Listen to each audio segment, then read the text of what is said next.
Hello and welcome to episode 65 of the Movies in a Podshell podcast, the podcast where we take a theme. This week's theme is dictators. Speaking of dictators, as always, I'm joined by Le Petit Caporal. You can call him John. What Hi, does John. that mean? I want the translation right now. What is that? The small corporal, I think, in French, which is what they would call Napoleon, because that's the film we're discussing. Yeah, spoiler special. Yeah, I don't really know where to go from that. That was interesting lead in. I feel like I've been way more filmy than I've been in a while. This has been a nice week or so of actually catching up on some TV and film stuff. So yeah. It's been nice. It's actually been nice. We've spoken a lot about like watching, what we've watched and stuff like that. So it has been good. We're a little late recording this episode. I feel like the world hates us. The world's against us. I think we were supposed to record last week, but John got in from work super late one night. Another night we were supposed to record. I think that was a me problem. Was that me? Yeah. It's not you, it's me. I think it was a me problem. Between the two of us. Hey, look, guess what? It's here now though. So don't worry about it. Yeah, third time lucky. We've got another record this week, which will be going out slightly later as well, which will be about Saltburn. Saltburn. We're not. Don't say what the pairing film is. We're going to keep the pairing film. Okay. Okay. Sorry. Okay. Good. He wasn't even going to, and I'm cutting him off. No. So we're keeping the pairing for Saltburn secret because we don't want to ruin the film Saltburn for you. So if you haven't seen Saltburn, make sure you watch that before the next episode. We'll put what the pairing is in the description. So when you can, we have got a special guest. We've moved it around. So we were supposed to initially be recording just the two of us. So we've swapped it around now. We're actually going to have a special guest. So Claire is coming back to the pod.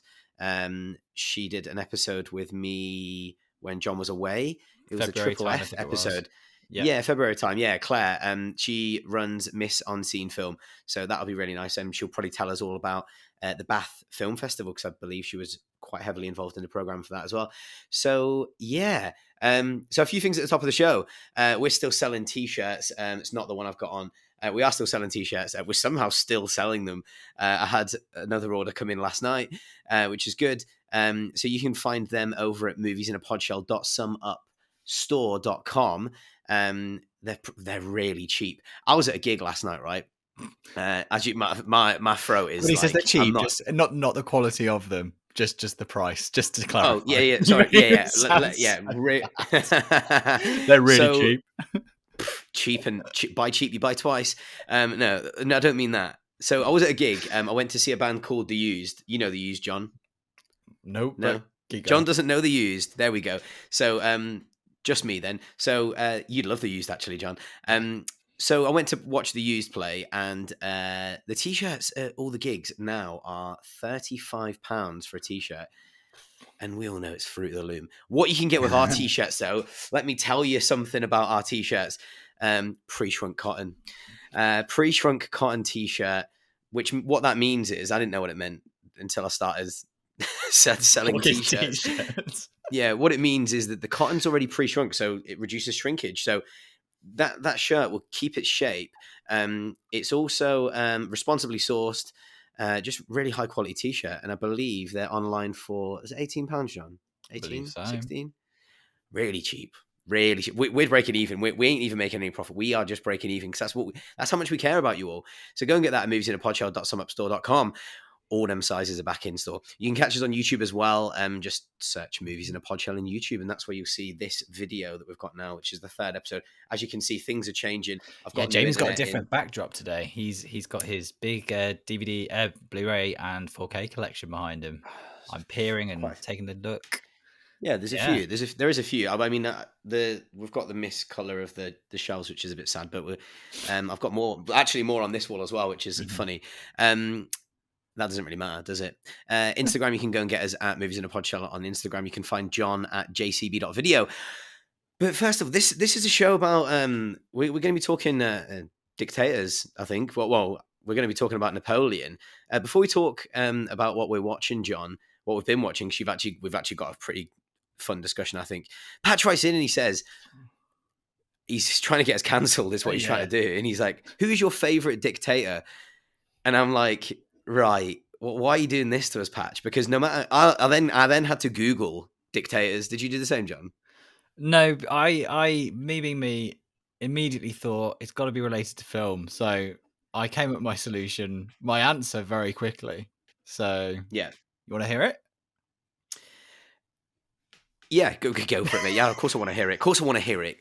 Who is it, John? It's James Cameron because he was described as a Right. dictator whilst filming The Abyss.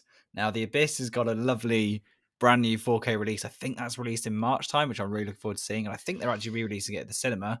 I don't know if they're doing that here, but if they do, would love to go and see that because that'd be really cool. I'm sure they Uh, are. No, I'm sure they are. Did you know what? That film's been lost in translation. That and True Lies. James Cameron, like, mhm, for some reason, I don't know what it is about him, but he wouldn't give us a. So it had a DVD, True Lies as well. True Lies I think is now out on Blu-ray finally, mhm. 4K. And they're doing The Abyss as well. So yeah, tell us about it, Sam.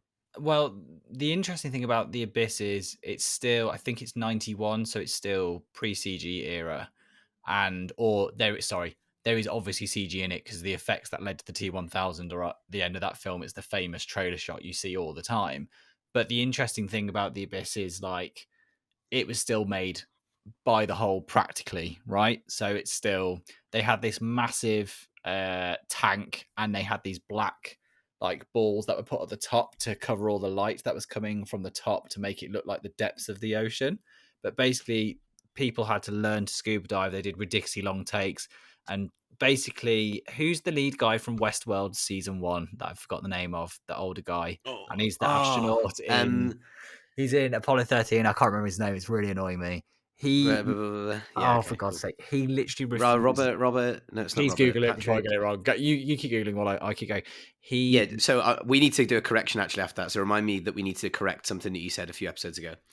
In a Oh, minute, okay. go on.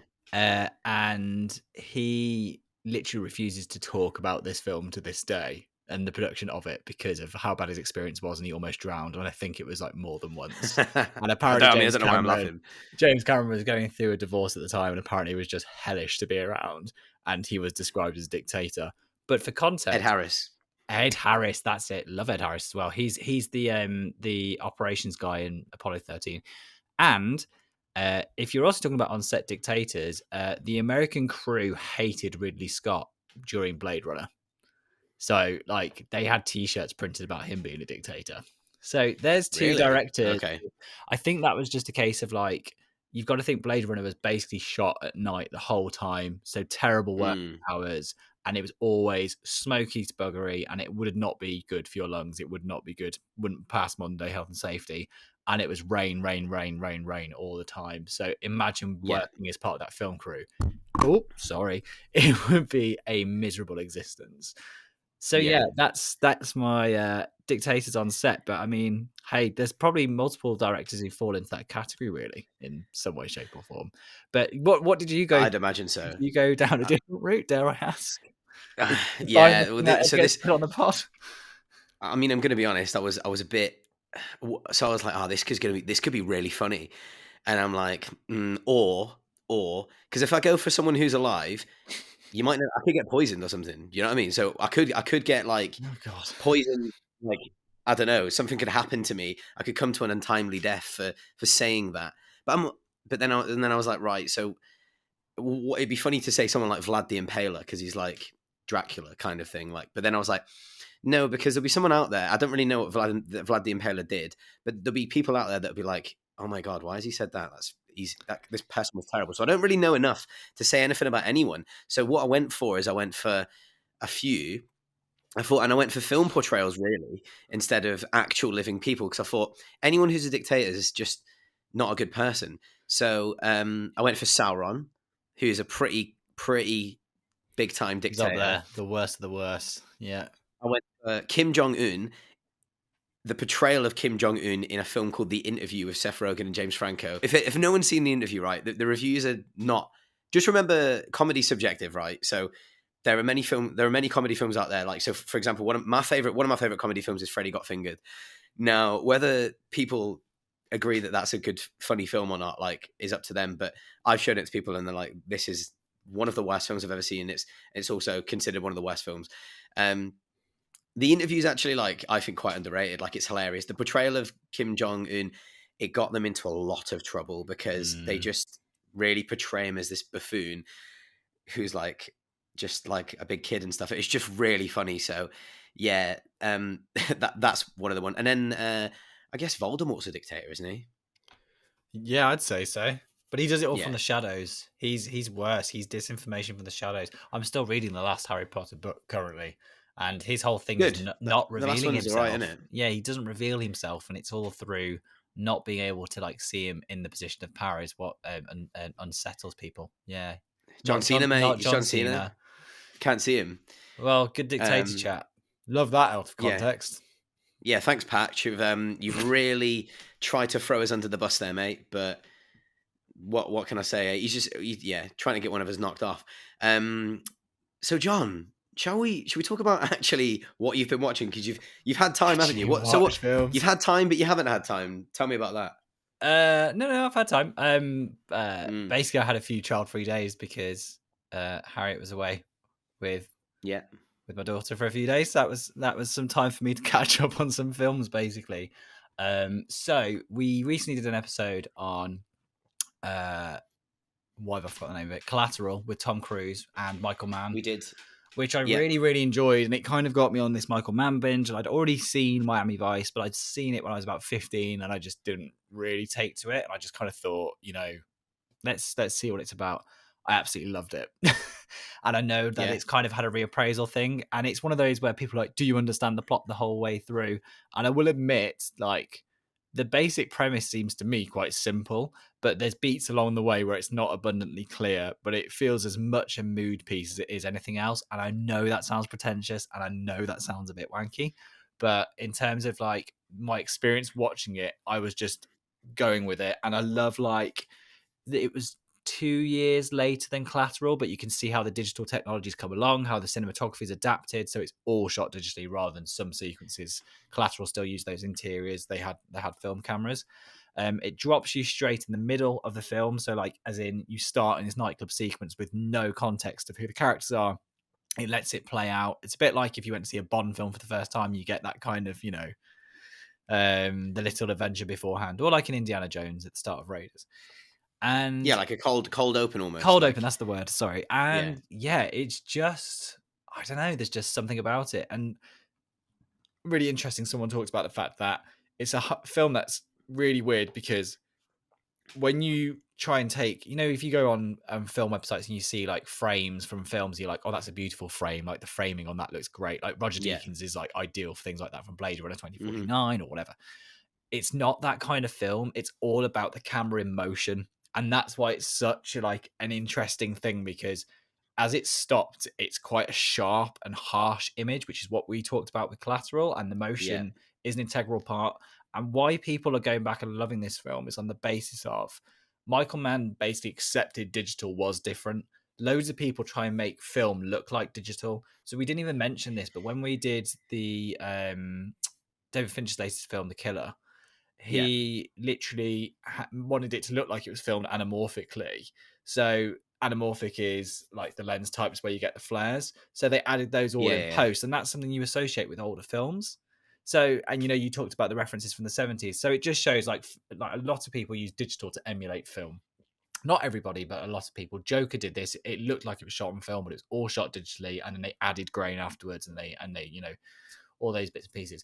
Michael Mann just accepts the format for being different. And also the sound design's different. It makes you like the gunfights people complain because they were like, oh, they're not very well choreographed. They're kind of chaotic and it feels real. And again, it feels like you're watching a documentary. You know, when you watch those police things with like the onboard body cams and you're kind of watching it play out. That for Yeah, me yeah, is what yeah, it yeah. feels like. And once I Okay. accepted that's what it is, like I loved it. And I know there's some things about like Colin Farrell at the time was having not a good time with drugs and alcohol at that point. So he says he doesn't really remember Right. the filming of it and that kind of stuff. Oh, But I think his really? performance is Okay. actually really good. And he said he's Yeah. actually quite pleased it's being reappraised recently. He was like, people are coming up to him like all these years later, being like, oh, it's good. I think it's so different from the TV show, like completely different vibe. And that's exactly what Michael Mann wanted to do. He wanted to say, let's bring this into like the now and make this different. Yeah, And yeah, yeah. now it's funny because it also seems as dated as the 80s was to us now, really, in the terms of like the mobile phones being used and the technology. But anyway, I watched it. I thoroughly enjoyed it. It was 2 hours, 20 minutes, and it didn't feel that long. It was just well paced, and there's just some beautiful shots. And very on topic, there's a new shot in the GTA 6 trailer, which is the exact shot from Michael Mann's Miami Vice. If it's on purpose or not, who knows? Oh, I think it probably would be on purpose, I'd imagine. Yeah, I just got a real good feeling watching it. Really enjoyed it, and it also starts with Numb Encore with Jay-Z and Linkin Park, which you can't get better than. As Kate You said, can't. if you Kate Reviews Films did not enjoy Miami Vice, and her review for it is quite amusing to read. Yeah, She really did enjoy it, and like completely respects her views on that. But she was like, if you peaked with Numb Encore, and I completely get what she's on about, because it is like a banging intro, and then after that, the only way is down. But no, I really enjoyed it, and also I was surprised with some of the supporting characters in it. So it had Moneypenny from the recent Bonds, who yeah. is why I can't remember her name. Naomi Harris. Believe so. And actually, Yeah. while we're on this topic of me saying the wrong thing and forgetting people's names, Jamie said I have to be corrected from a previous episode. So while we're here, what's going on Yeah, there? so you suggested that Training Day was directed by Ridley Scott, didn't you? I thought it was, but I get it confused with Man on Fire. So one is Ridley, one's not. Is that correct? I'm gonna have to No, I check don't think that either of now. I don't think either of them are. I don't think either of Uh-oh, them. uh-oh. Yeah. So Johnny basically, goes to yeah. Google very quickly. Um, IMDb. no. So the Training Day film was directed by Antoine Fuqua. I Um, apologize. and I think you. So no, listen. We don't. Obviously, we're only human beings, and sometimes we get things wrong. But I think I'm sure you said it was directed by Ridley. It Yeah, was I Ridley or probably did. something. The last episode, you were like, yeah, like I think, yeah, Covenant. Ridley Scott. Yeah, he directed Training Day, didn't he? And I was like, no, well, no, I didn't say anything because I was not Because sure. you feel, Um, shut up, you're wrong. Don't get involved yeah, with that. yeah, Antoine Fuqua. There you go. I'm currently scrolling down trying to find what film I'm actually thinking of, but he's done so much Well, stuff. Body of yeah, Lies. yeah. I'm sure it's American Gangster in it, probably or American something like Gangster is what I was thinking that. of, Okay, cool. which Should have said that in the first has. place. Oh, That's got look at this Denzel, getting isn't it? Isn't slammed. it? That's Denzel Washington. So I apologize. I just got Yeah. the wrong film. But anyway, that was that. My second Yeah, film. Miami Vice. No, sorry, Miami Vice. I did Yes. want to say. So that's now on Letterboxd at a 3.4 out of 5, which is actually not a bad score. And a lot of people are really kind of enjoying it and saying like, is this like one of the best films ever made? So I need to watch Okay, it. I want to watch context. it. I wouldn't go that far, but what I would say is, if you actually looked at the time, audiences disliked it, but critics loved it initially. Or okay, like Right. it had. If you looked at the Rotten Tomato and all the issues that come with that, initially the critic score was high, but the audience score was poor because audiences were like 80s and bright colors and like fun, and then this is very much like, this is a hard life and it's miserable, and it's all about how your job always Yeah. catches up with you, crime always catches up with you, and by the way, it's pretty hard going, it's pretty rough, as was We get that Collateral. so often, don't we? We get it so often that we're like, lately there's been quite a large disparity between critics and Audience. like film fans in the audience. Yeah, Marvel films for John's like got his red 10 wine years. out. John's got his red wine out Yeah, against his sophisticated I apologize for Napoleon. that. Is it a French? Is it a French? Is it a Merlot? Do you know what? I think it actually is a French red. I'd have to double Good, check in because the interval. But that's anyway. yeah. Anyway, so yeah, I mean, it is interesting. I think I rented Miami Vice, and I think I watched 40 minutes of it, and I didn't finish it. I don't know. I'm I'm just shocked. gonna get it on Blu-ray. I think I'd be well up for watching it again if you wanted to watch it. But also, the sound design for that film's really good. It's really like immersive, and this is the thing with Man. I just love like. I want to do more of his filmography. It's a bit like when we started doing Brian De Palma. And I was like, "There's loads here I haven't Yeah, done that I need to go at." yeah. But yeah, love it.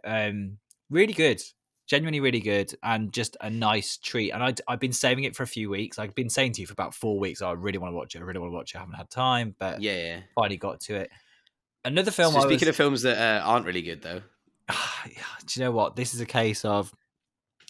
I kind of avoided this film because I didn't want to get upset by it.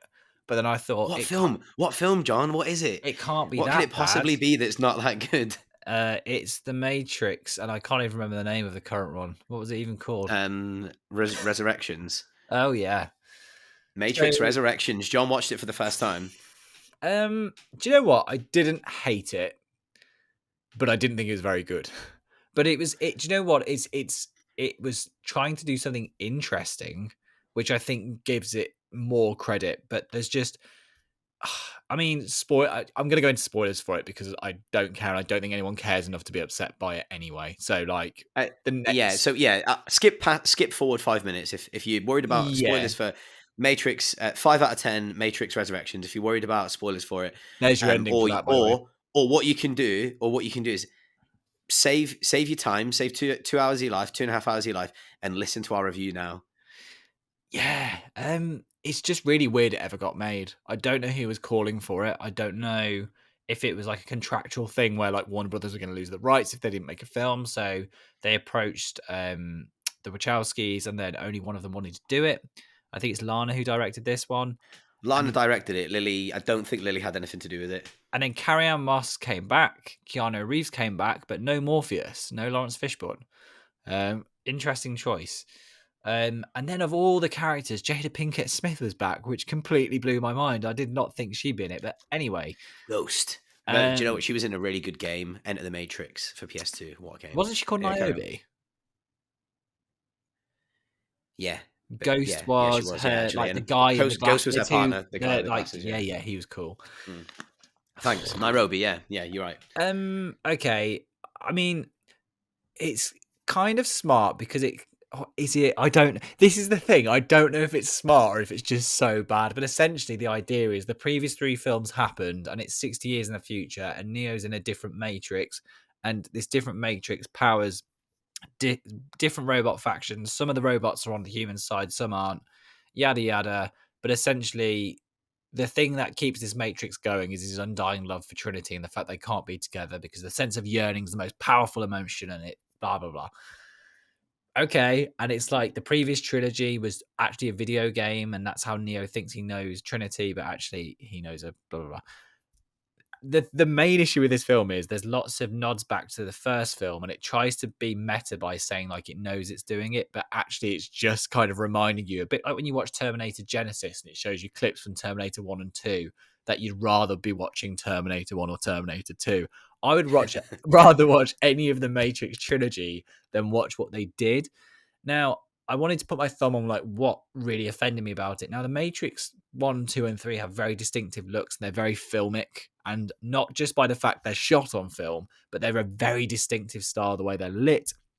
And this Matrix looks nothing like it. What's interesting to me is it makes sense the Matrix is shot digitally because the whole film is about being in a digital, fake world. So I completely Yeah, understand why you'd shoot it digitally, but it just feels like Jamie described it to me. Is it forget the motion, but even the way it's lit looks like a soap opera. It was really strange, like really like harsh key lighting everywhere, like really artificial. But again, is yeah. that an artistic choice because that's what they're trying to get across? Or does it just look that way? And this is why I'm kind of like seesawing on, is it really bad or blah, blah, blah. But my biggest issue is when they play the clips from the original films, they look stunning and beautiful and remind you of all those amazing moments. And it just makes this feel hollow.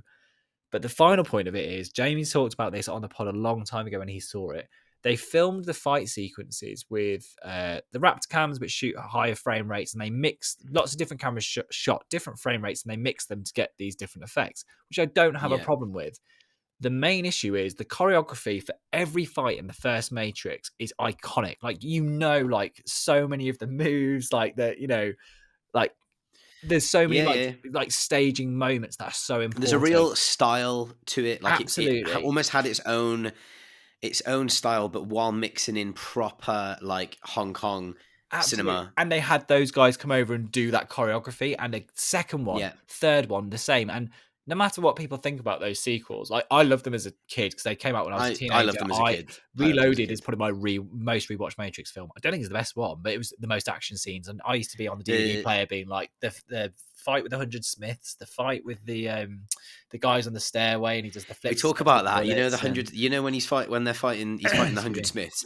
It's Mhm. like it was around the time that Rubber Spider-Man, CG bodies. Raimi's Spider-Man came out, and it's Yeah. that rubber CGI that looks absolutely But do you know what's like interesting? terrible. By the time they get to the last film and they're doing the kind of Dragon Ball Z fight up in the sky, the CGI's improved, and it shows in that period of Yeah, about a 12 to 18-month period of development of when they probably worked on those effects when they did the next one. I know actually they were released within 6 months of each other, but anyway, they would have been working on that first end of the next one.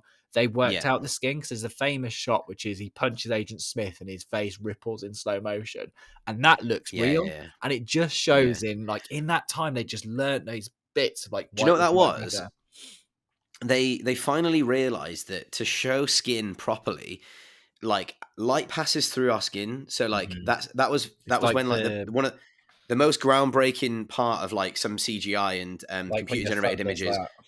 Yeah, yeah, exactly. So John's putting his I've thumb forgot over is his it on something torch on his occlusion camera. it's called? I've forgotten the name of it. Ambient occlusion. Is that it?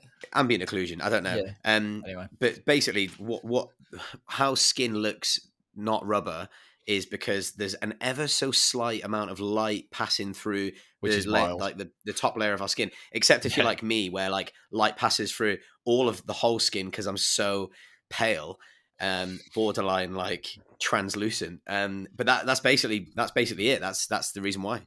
But that, by the by, the issue still is, going back to the Matrix film, that this film doesn't have any fights that are visually distinctive. Now, Jamie told me, and I don't know if this is true, but you said that apparently there was a severe lack of choreography, and they basically just went up and saw what they could do, and it feels Yeah. like, They said it was you know, kind of storyboarded. Some of it was storyboarded, and but I tell you what, I can't.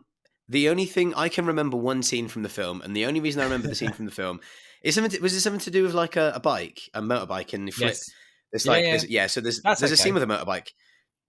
Yeah, but the only reason why I remember that scene is because I remember I think I watched it in 4K. Don't tell me I own it. No, I don't think I bought it. I watched it in Oh, yeah. 4K though somewhere, and maybe I've seen it at the cinema. I can't remember now. I think you saw it at the Anyway, cinema, it's but anyway, go on. yeah. Oh yeah, I was just gutted because the one they're using like 120 frame cameras, so the cameras are shooting it like all different frames, and then they're blending it together. But the actual film's still being output in 24, isn't it?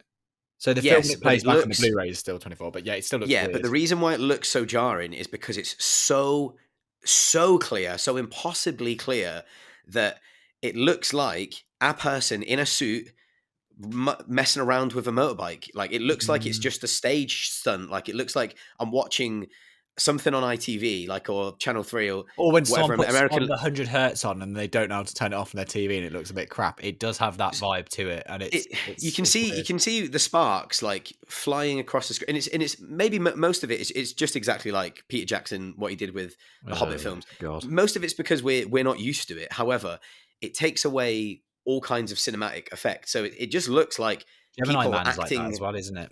It looks like people acting out, like acting it out, and Mm. that's not.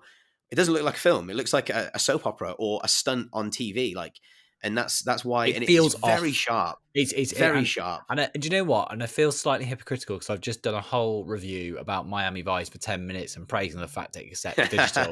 Yeah, yeah, But yeah. what I would say to that is you've got a bank of 3 films before this which look nothing like this. And this is why people jarred so much with the prequels when they came out, because they didn't look like the original trilogy, which have Yeah, different reasons aesthetically anyway. But like, it does look different being shot digitally to film. It does feel different, and you either lean into that or not. And do you know what? There's maybe an argument for someone out there saying, oh, I love the new Matrix films and it really leans into digital and it really encapsulates that fake world that the Matrix portrays. And maybe it does. But for me, when they're then playing clips in the background of Matrix 1 and 2 yeah, and 3, it's like, ooh, this is weird. And also, it feels hollow because that third film of The Matrix, whether you loved it or hated it, it's all about that self-sacrifice of those two. And like, basically Neo is a Christ-like figure and like a messianic figure. He has to sacrifice himself for the good of mankind, and he goes down like Jesus on the cross and all those things. Trinity died mhm. beforehand, and also he was blind, and there's all sorts of references, There's a saying biblical we're references. spoiling. As I was saying, Oh, we're spoiling Matrix hey, Resurrections. yeah, We yeah. just spoiled the whole trilogy. But my point is, all of it feels hollow if it's then like, oh yeah, we brought them back. Like it is Yeah, fine. yeah, yeah, It's yeah. just like I would have preferred it if it was all almost like all a dream situation, or was happening in their heads as they Oh were my god, dying, imagine. or whatever. But I think that that's enough about it. I think I can't even tell yeah. you. Do you know what? I can't even remember the plot. I can't even remember the plot, like of the Matrix I tell you Resurrections, the and that positive says it things all about it though. Actually, I will say I didn't enjoy Keanu Reeves' performance in it particularly. To be completely because honest, he can't act. I did like Carrie Ann Moss. I thought she did a good job of what she had, and I like the fact by Yeah, the end, like she's kind of the one in this world. And I also enjoyed, is it Neil Patrick Harris, who's the guy who used to be in that sitcom, and then he was in Gone Girl. yeah, He yeah, yeah. and he's recently been in Doctor Who. But yeah, like I think he does a really good job with his character. Like he's kind of like the new. I don't care enough. Is he the new architect? Who cares? Whatever. He's the baddie in it. He does a good job. He's chewing scenery and having fun with it, and I enjoy that element of it. But yeah, it just feels like it feels unnecessary. It's almost like a fan film. It's just a bit like, what's this for? Who's it for? And I think it appeased nobody. But it'd be really interesting if in 10 years' time people are like, this was the craziest sequel ever made, and blah blah blah. You never Blah. know. Things get reappraised, and like when it's far removed. The Lawrence Fishburne was asked like why he wasn't in the new Matrix film, and apparently he turned around and said, "You're gonna have to ask Lana Wachowski about that because I don't know." And the reason why Lily refused the to work on it was the opposite reason of why Lana, and it was because they just lost their parents 5 weeks from each other, Right. and so Lily didn't want to go back, and she'd had a transitional surgery, Yeah. and didn't want to go back and do something she'd done before.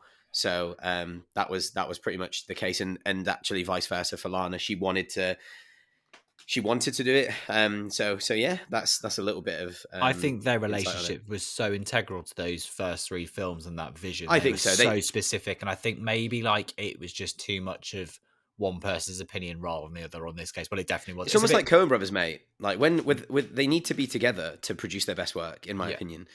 Um, But you know, hey, look, that's it's interesting. Yeah, the interesting thing for me was if you're in the UK, it's on Amazon Prime and it's for free. And I don't think you can knock watching a 4K UHD version of a Matrix film for free. I had enough fun with it to feel like it justified the time slot. And I would say, actually, the one interesting sequence for me was the idea of they now have drones. And when I say drones, it means they can do zombie hordes of people in the Matrix who essentially start running like zombies in 28 days later towards targets. And it's quite brutal. And it was like an interesting yeah, idea.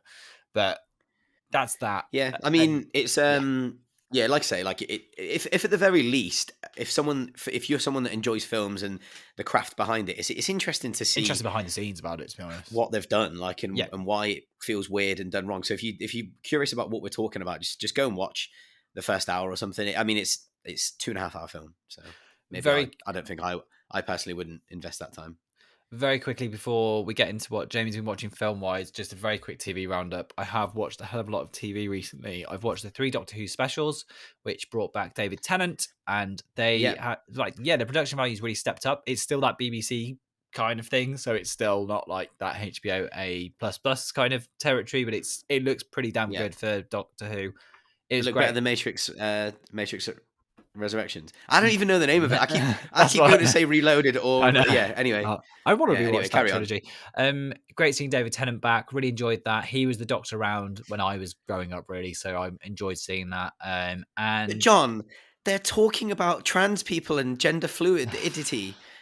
so I saw the amount of people kicking off about this, and it's like it's a program about a 900. Well, he's older now, but he was like a 900-year-old alien who's been a man and a woman before. Like, why does anyone care? Like, get a grip. It's fine. It's all It's fine. sad, Like, isn't it? It's people just sad. get so obsessed. It's like everything's fine. Don't worry about it. It's I've seen similar complaints about Strange New Worlds for similar issues, but look, it is what it is. Um, Doctor Who, yeah. I won't give away spoilers because it's really recently out, but 3 good episodes. Great to have Catherine Tate back in it and really good fun. And yeah, I'm looking forward to the Christmas special. And finally, just funny side note, I have blitzed through 2 series of Skins since we last did the pod, and I'm like halfway through season 3, and it's interesting watching back. So Jane was like, "Isn't it rubbish?" That's the polite way I'll say you said it. And I was like, no, I think it's good. And then I rewatched it, and it's really not good. Like No, it's not. It's not. it's interesting. Like they had loads of older British comedians like Harry Enfield and all his crew who did the Fast Show, and they got those guys to act as the parents. I love that idea. I think it's quite Yeah. cool to have like all those comedians of a certain age playing the parents and the kids, but like up and comers. The first season's based around Nicholas Hoult, who obviously now has gone to Hollywood stardom, but at that point he'd done About a Boy, and there's a few nods and references to it. Dev Patel was in it, and I mean, look at the career Who's? he's had since. So like, Yeah. people Play are still Cook. Did working through it. So Nicholas go on. Hoult? Did he play Cook? No, that's in series 3 is Cook, and he's done well. That's who you thought you were, wasn't it? Yeah, embarrassingly enough. You had to out me. John, Yeah. it's funny, right? Because John, like the first time I met John, like I've said it loads of times. First time I met him, like hated his guts. Like 'cause he came into like came into the student union with like a polo shirt on with his collar up, and I was like, nah, who is this guy? Nah, who is this guy? It is very well documented among my friends that at the age of about, so I would have been 17 by the time the Cook series came out, and I was literally like, Yeah, yep. I had the red Lylan Scott jumper, I had the dodgy grey trousers, oh, same pumps. you're making me feel sick. Literally the works, and I had the same walked into the SU. I was like, terrible attitude as well. I also shared that for quite a while. It's really, you know what though? It's really funny because as soon as I started watching season 3, I was literally like, I am like so embarrassed that I remember being like, this is the way to be. It's so bad, like it's so bad. yeah. Anyway, John walked into the SU, didn't say a word, and I was like, oh, I hate you. Yeah, I was.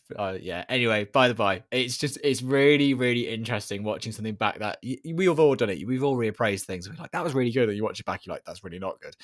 Yeah. There are some decent performances in Skins from like individual people. It's just clear that some of them can act, some of them can't. And the guy who played Cook's done well for himself. Like he was in what was the Angelina Jolie's directed film about the guy who was got shot down in Japan, was it? And then he ended up in the Olympics later. Oh, I don't know. Anyway, so yeah, Doesn't sound like my cup of tea anyway. No, probably not. But anyway, so it's been good fun watching that, but also cringy as hell. I just thought it'd be good fun. And look, Jamie got to tell everyone he hates my guts again. So there you go.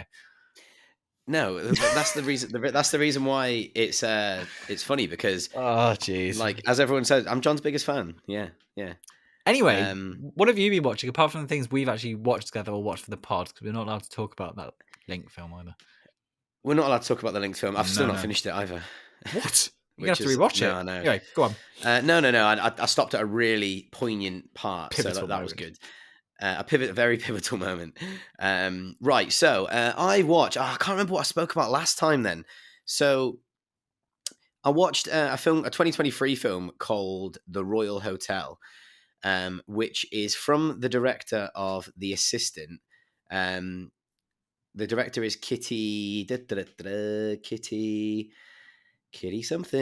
Green. Yeah. So I watched a film called The Royal Hotel. I didn't like The Assistant at all. It was basically like a kind of a study of a similar thing that was what are those guys called that it's just recently. I don't know what I'm talking about. Never mind. Just ignore me. Just ignore me. Anyway, go on. No, yeah, I've lost myself to be honest. Yeah, it's basically Weinstein. Sorry, that's Jesus. That's what I was looking for. Right. Okay. It's dark. Yeah, it's basically.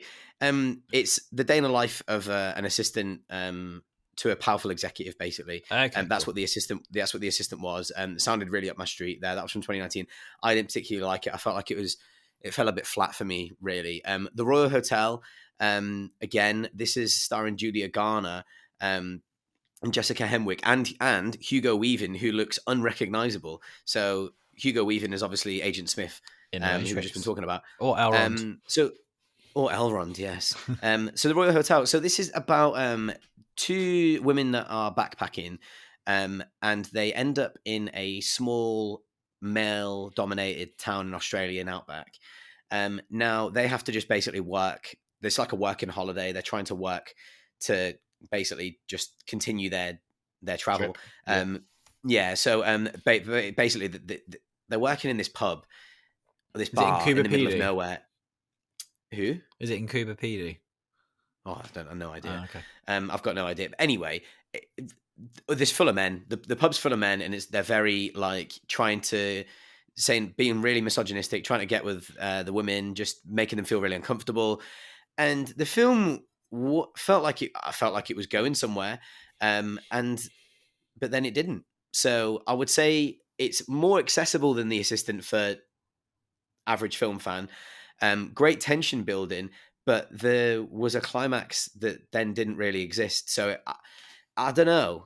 For me, Is it a Kitty mood Green, piece? like, As in, do you know what I mean? One of those films where it makes you feel uncomfortable for a long period of time, but doesn't actually.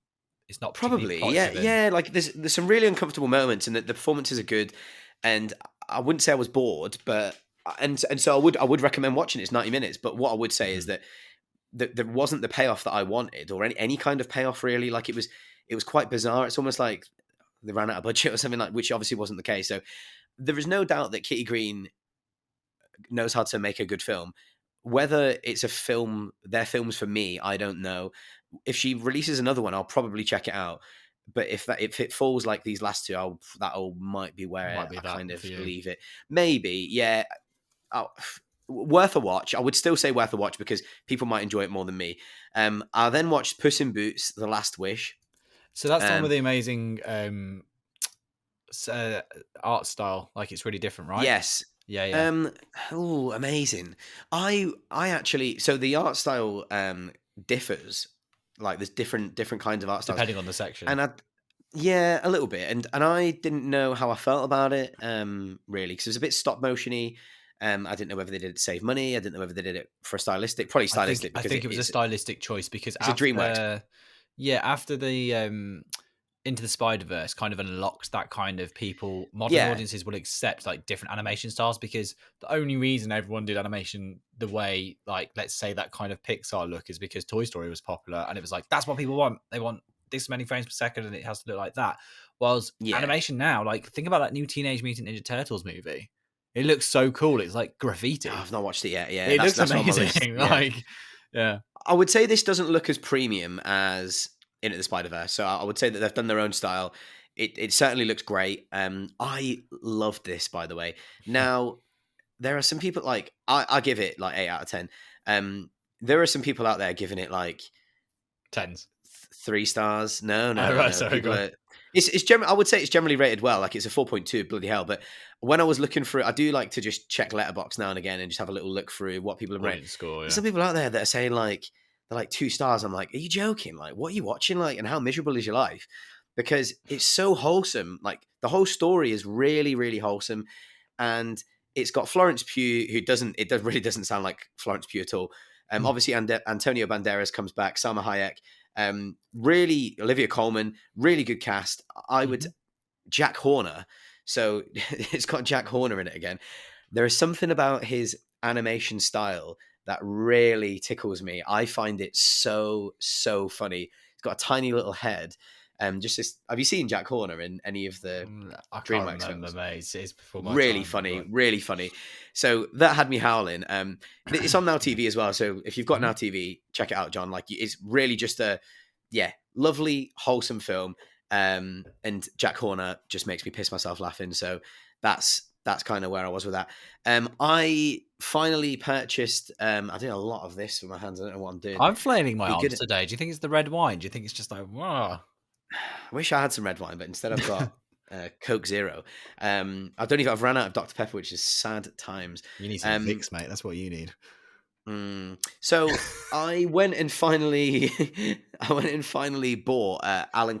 BFI were having a big sale on Blu-rays. Mhm. British Film Institute. So I bought quite a few films. I bought Alan Clark's box set, and I watched a film called The Firm, which is Saw you starring post Gary about Oldman. this. Yeah, Huh? I Oh saw you yeah, post Gary about this. Oldman, Yeah. Leslie Manville, and it's 76 minutes, and it's basically about a gang of football hooligans. I love stuff like this, like you know me, like I love anything to do with like Grot. real gritty British like violent drama. I'm all over because I'm like I don't know what it What was the is. one you made us watch when we first started the pod? It was the most miserable experience. The bloke who comes back from Dead Iraq, Man's but Shoes. Dead Man's Shoes. Oh my god! Jamie was like, "Oh, we're gonna watch Dead Man's Shoes. It's really good." And I was like, "Yeah, I'm up for that." And then it's just like the most miserable But it is film. really good. It is really good, but bloody hell, I watched it at like 2 o'clock in the afternoon, and I didn't want to do anything else for the rest of the day. But anyway, go on. So the great thing about this Alan Clark box set. So Alan Clark, it directed Scum, which is a Your film that I fave. love. Yeah, he will never cover that on the pod. It's just far too dark. But so I'm just kind of working my way through. He's a really influential British filmmaker. I'm just working my way through his stuff now. The really good thing about this box set, again, why I love physical media. Here we go. Go on, display. I'm gonna get it. Oh, here it is. So this is the Alan Clark box set. If anyone's not seen it, so it's got basically that's the amount of films on there, like literally 20 over 20. Some are short films. He really delves into British culture that people are kind of like scared to look at, really, and it's unapologetic, and he's not afraid to kind of show the darkest parts of working class life in England, Was and he I an think influence for it's Ken Loach, or is that later or not? Not really. I Same would say time. it's probably. I wouldn't say it's. I'd imagine around the Same same time. time. Yeah, I wouldn't know.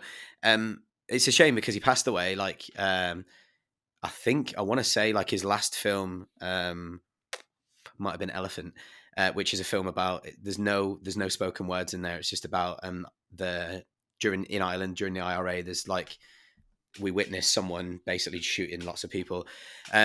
It's really interesting anyway. So whoever, if someone doesn't know Alan Clark, I would say I would really urge you to seek him out, like seek out his films.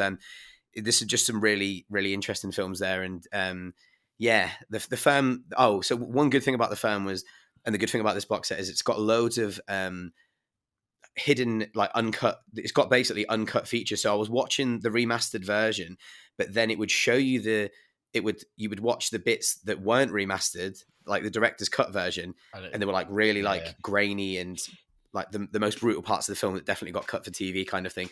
So yeah, so I watched that, and I would really recommend Reach. I'm devastated really, because I would love so much. Like there's a few people that like I'm really passionate about, and obviously like my dream, a stupid little dream for a stupid little boy, like as I would love to interview Martin Scorsese, right? But Alan Clark, I would love so much to interview him, but it's just no longer possible, which is really sad. Yeah, he died. I'm sure he died about 3 years, 93 maybe, after he made his last film. So yeah, so I watched The Firm. Then I watched, oh God, La Haine, the French film, which was somehow I'd not watched it. La Did you love Haine it? just translates to hate. This is a film about just a night of rioting in Paris. Three friends, Vince, Hubert, and Saeed. Vince played by Vincent Cassel. Well, they're actually they're named after the actual names. Hubert Koundé and Saeed Tagamal. Sorry, I'm just going to apologize there. And basically, it's about a guy who's been seriously like beaten up by the police. So there's like police brutality going on, and it's kind of just a day in the life of them. Great film, like some really iconic cinematography in there, isn't there, John? You said you'd seen it. Yeah, so it's another one of those ones at college that you study because of the interest in cinematography. So there's the famous shot in the mirror, angry shouting at the Yeah, mirror, which is also referenced in Euphoria, which is what I messaged Jamie as soon as he told me he was watching that film, and he got annoyed. It's yeah, Nate doing it. But yeah, it's very visually distinctive. It's an interesting film. It's like got a very, my memory of it is it's been bloody hell since I was 17, so it's a long time ago. But I remember it being very visceral in the sense of like the movement and the energy of the characters within, and like you talk about the hate, the performances, and the amount of energy they're conveying at all mm. points. Really, just feels like a charged up person, ball in a china shop, about to go, and off they pop.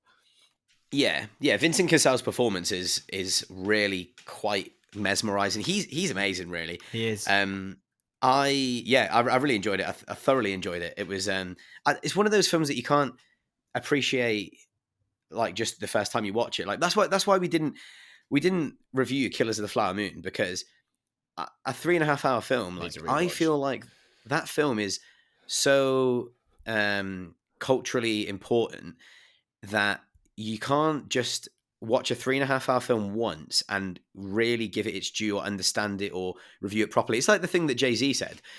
Jay-Z said that he complained years ago when an album, a rapper or someone in music would release their album, and within 24 hours, there are people reviewing it all over the place. He's like, no, he's like, this is my life's work. He's like, you can't review it or consider it or take time to really understand it and listen to every single part of it and shit on my work basically in 24 hours. And I say the same quite often. Like, yeah, of course we do, those sort of things are important. But yeah, you can't consider Killers of the Flower Moon 3.5 hour film. You can't. We did, just remember we did do an episode on Oppenheimer and we did review it pretty damn quick. And that was 3 hours. And I slated it, didn't I? Yeah, you did. Oh dear. I mean, Sorry, I don't. Yeah. That's actually hilarious. No, but I genuinely but it's not Scorsese, so it doesn't count. It's basically what Jamie's trying to get across. Exactly, because I'm massively biased. I think what I would say is, yeah, I do think that films do need a few watches, like before you can really consider them. And it depends on the film. When we're churning out reviews the day after, like we watched Oppenheimer, and then we sat on it for a while, watched loads of behind the scenes, done loads of research, and I think that is valuable in itself. Obviously, we're here to inform listeners, or like some. I would imagine there are some listeners out there that kind of gravitate towards the things that we like, and would be like, "Cool, Movies in a Pod Show liked it." So, or John liked it and Jamie didn't, so I know that I'm gonna like it. That kind of thing. Yeah. Do you know what I mean? Yeah, I do. I yeah. Just in general though, I try and not review. I like to review things after a bit of time because I am quite bad for. I remember coming out of Force Awakens thinking it was great. Do you know what I mean? And then probably about 2 weeks later being a bit like, And with that being said, John, actually, a quick question for you before we go into the before we go into the film. We were like, oh, this will be 51 minutes in. This will be an hour episode. It'll be really short. But then John's actually watched some things, so he's got lots to say. Sorry, yeah, go on. What do you think so I looked at a top 10 list of highest selling Blu-rays of all time. Do you know any? What do you think highest selling Blu-rays of all time? What do you reckon? Oh my god! What do you reckon is number one? Is it something like Avatar? Avatar's in there. Avatar's top 10. Yeah, Avatar's top 10. I don't think this is correct, but in my head it'll be something like Avatar, Lord of the Rings. Lord of the Rings Fellowship is in there. Yeah. Oh no, sorry, the whole collection's in there. Is the Star Wars box set in there? I'm guessing. Force Awakens is in there. Yeah. Number one, I'll tell you now before we go into Napoleon. Do you want to have one more guess? Gladiator. It's a Disney film. Oh, I thought you'd give me a hint because you said before we talk about the next film. Disney film, top. I've no idea. What's the top Disney film ever made? Toy Story. Frozen. Yeah, Frozen has sold the most Blu-rays. But to be fair, when Frozen came out in 2007, pre-streaming, or like, is it 2007? What do I always say, John?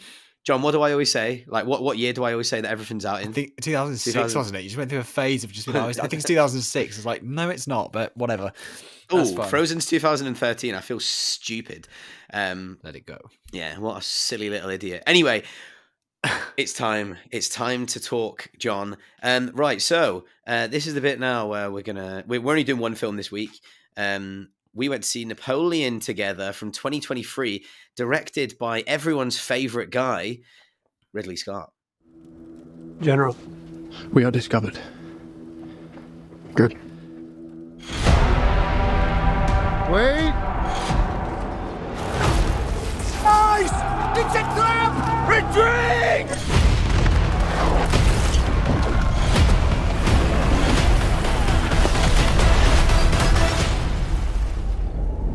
I'm not built like other men. I felt like there was some jest in that comment about Ridley Scott, and I don't feel like there should be any jest. I think he is a great guy. To all knowledge we currently have on the December 11th, 2023, Sir Ridley Scott. I mean, by the way, I love Ridley Scott, and I'm one of his biggest defenders. I am one of his biggest defenders, and he's had a lot of stick people just don't like him because he's outspoken and he doesn't give a shit. Do you know why he doesn't give a shit? And do you know why he doesn't need to give a shit? Because he's 86. Because he's 86 and he's made about 6 masterpieces. Yeah. I mean, No, I'm not even. I don't think that's me even being like overzealous about that. do you know what I like about Ridley Scott is over the years he molds himself in so many different styles. So my head always goes to sci-fi, and I will always think of Alien first, and I'll always think of Blade Runner. But the fact he then took on those historical epics, and like not all of them have hit, but like Gladiator is like such a, brought in that. In the 2000s, it was like, hey, historical epics are back because of Gladiator. That's why you got Troy. That's why you got Kingdom of Heaven, all the things that came after that. Also, let's be honest, Lord of the Rings helped with that as well. That kind of acceptance of people like swords and sandals again, and we can make those and we can go and do it. Yeah. But he's reinvented himself multiple times. And then, it's interesting that he's picked this project. So, like, Napoleon's obviously had interpretations on film before.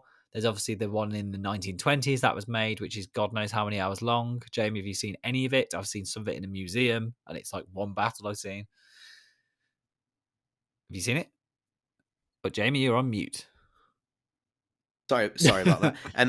Abel Gance, yeah. So he done the 1927 Napoleon, which is about 4 hours long, 5 hours long. Does this make so obviously Kubrick failed to make Napoleon famously. Does this mean Ridley Scott is better than Kubrick? No. Let's give context to the Kubrick situation. Kubrick wanted to do it. I'm fishing. I know But go you on, are. tell us about Kubrick. I believe it was early 70s, and he wanted an all-star cast, including Audrey Hepburn, to be Josephine, which would have been incredible. Would love to have seen it. And my God, imagine. If I love Spartacus and I'm obsessed with that, so the idea of him doing a Napoleon film. But he writes off Spartacus, though, doesn't he? He does, because Kubrick hated Spartacus. It was because Kirk Douglas forced him to do a lot of things, and he wasn't happy with that. So we're going to be in and outing with some trivia today, but according to IMDb trivia, and I've heard this from the review and interview I read in Total Film magazine, which I haven't got with me. Shout out Jane Crowther. Exactly that. But they were talking about the fact that Ridley Scott actually rejected the Napoleon script, but they kept 80% of the structure and scenes development. So the Napoleon script from Kubrick had in pretty much every battle, I believe. I think it had 60 battles in. So really was like, right, that needs condensing down. And also Kubrick's script went through the early years of his life, and then Ridley just very much was like, not interested. He's Corsican. He's from a pretty decent family. Yada, yada. Let's just cut into the good bit, which is start the French Revolution. Boom. Let's get in there. And I don't think that particularly bothered me. I didn't feel like I needed to watch his childhood and whatever. And like, it mentions the relationship with his mom and with his brother straight away in the opening scene, so I just didn't really care. But like, look, I know that Kubrick had done so much research on the costume and all those things, which has actually served really helpful for this production. But also, Steven Spielberg was friends with Kubrick, and there is still going to be a HBO show using his script, I believe, which is going to be a 7-part series. How exciting. My God, that will be expensive. But there we go. I think, here we go. Jack Nicholson was who he wanted to play Napoleon. That would have been very interesting. That would have been interesting. I mean, let's talk about, I guess we should let's talk about the actual film we're talking about rather than the Kubrick version, which didn't get made. Yeah. The film is about, so the film is obviously about the life of Napoleon. Now, me going into this, I didn't really know much about Napoleon. I knew more about Napoleon syndrome, or small man syndrome, as they call it. I know a bit about that.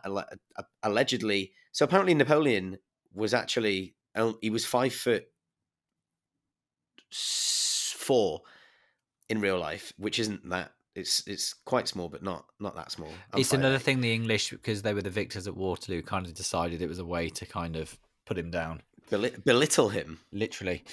Yeah. So I mean, yeah, Napoleon is it's about the rise and fall of iconic French emperor Napoleon Bonaparte, played by Joaquin Phoenix.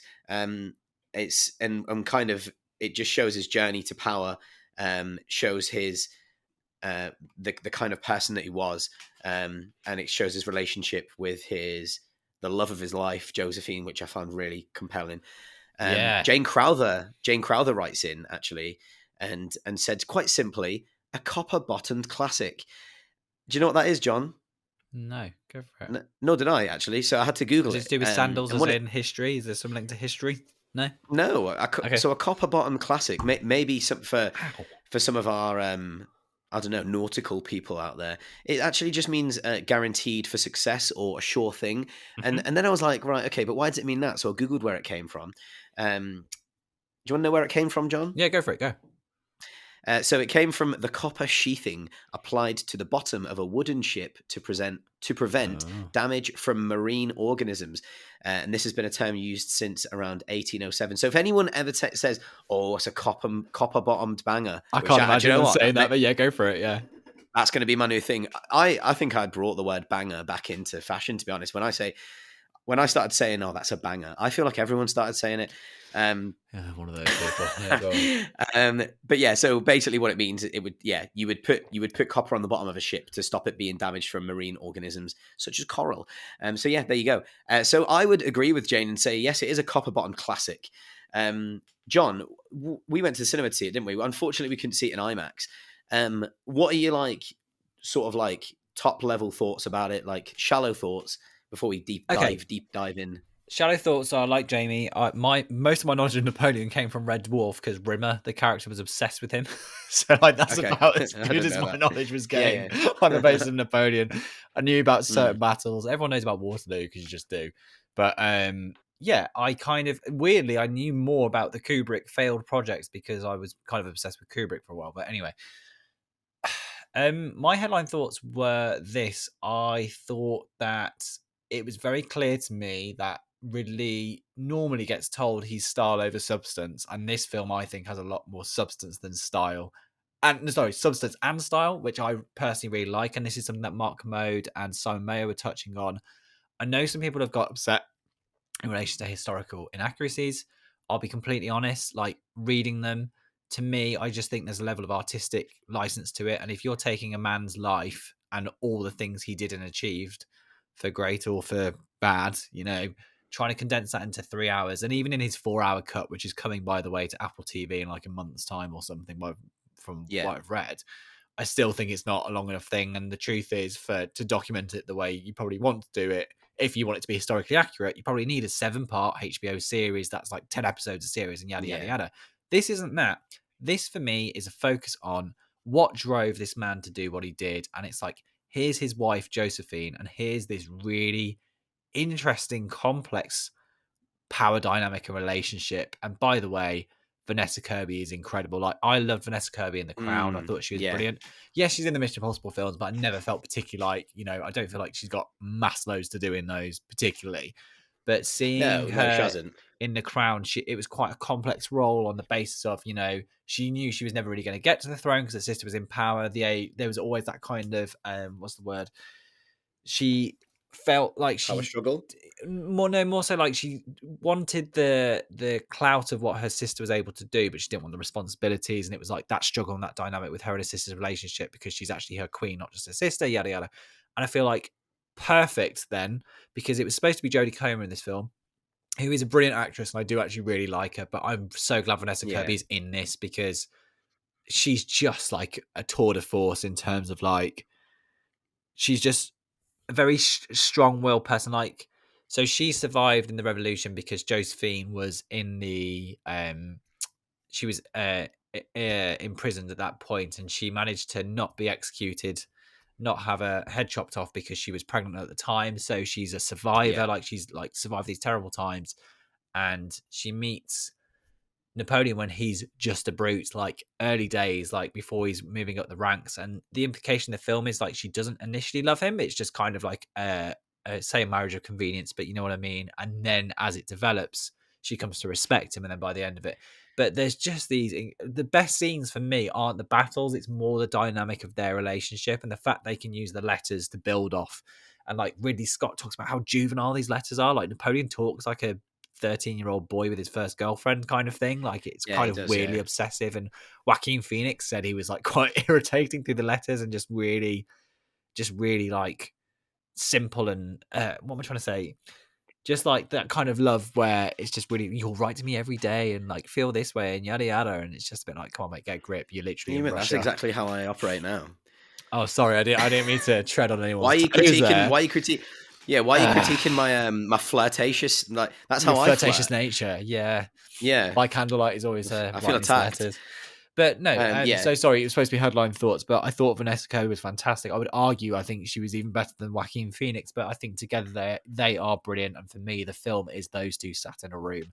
I think it conveys war and battles in a negative light. And a friend of the pod, Pete, said this when he went to see it. He said, like, Gladiator always felt like it was kind of bigging up the idea of war. I'm not sure if I necessarily glorifying. agreed, like if it I glorified wouldn't it, say but I would agree with that, but I would say it's the battles in Gladiator are very like it's kind of it is glorified. I would say like it's very grand, I feel like there's a sense of honor exciting. and like reason. Was Napoleon Ridley Scott has got his critical eye out by saying what a waste of life. Like he makes points of saying how many people have died at each point. Like the end credits go big deals, so like how many people actually died under Napoleon. Yeah, And I thought like it's very critical of him, which is probably why it's not had great press back in its home country, in Napoleon's home country. But hey, yeah, it's really interesting. The other thing that blows my mind is Ridley Scott filmed this in 61 days, which is an incredibly quick shoot. And also the fact of like the way he shoots now, it's so interesting. Like I watched behind the scenes, and I'm sure you've watched the same thing where for the battle yeah. sequences, they could only realistically have, I think it was 300 men and up to about 100 horses. That's Oh what they yeah, could tell us the realistically horse deal with. fact because Well, no, it's not a horse fact. He fact. just said he could have up to 100 horses, and I speculated it maybe it's a health and safety thing. Who knows? But he said on camera that only like gets to like a certain depth. Yeah, But they can use digital doubles and crowd building to build upon that. But to get all the angles you need, so you don't have to keep doing lots and lots of retakes.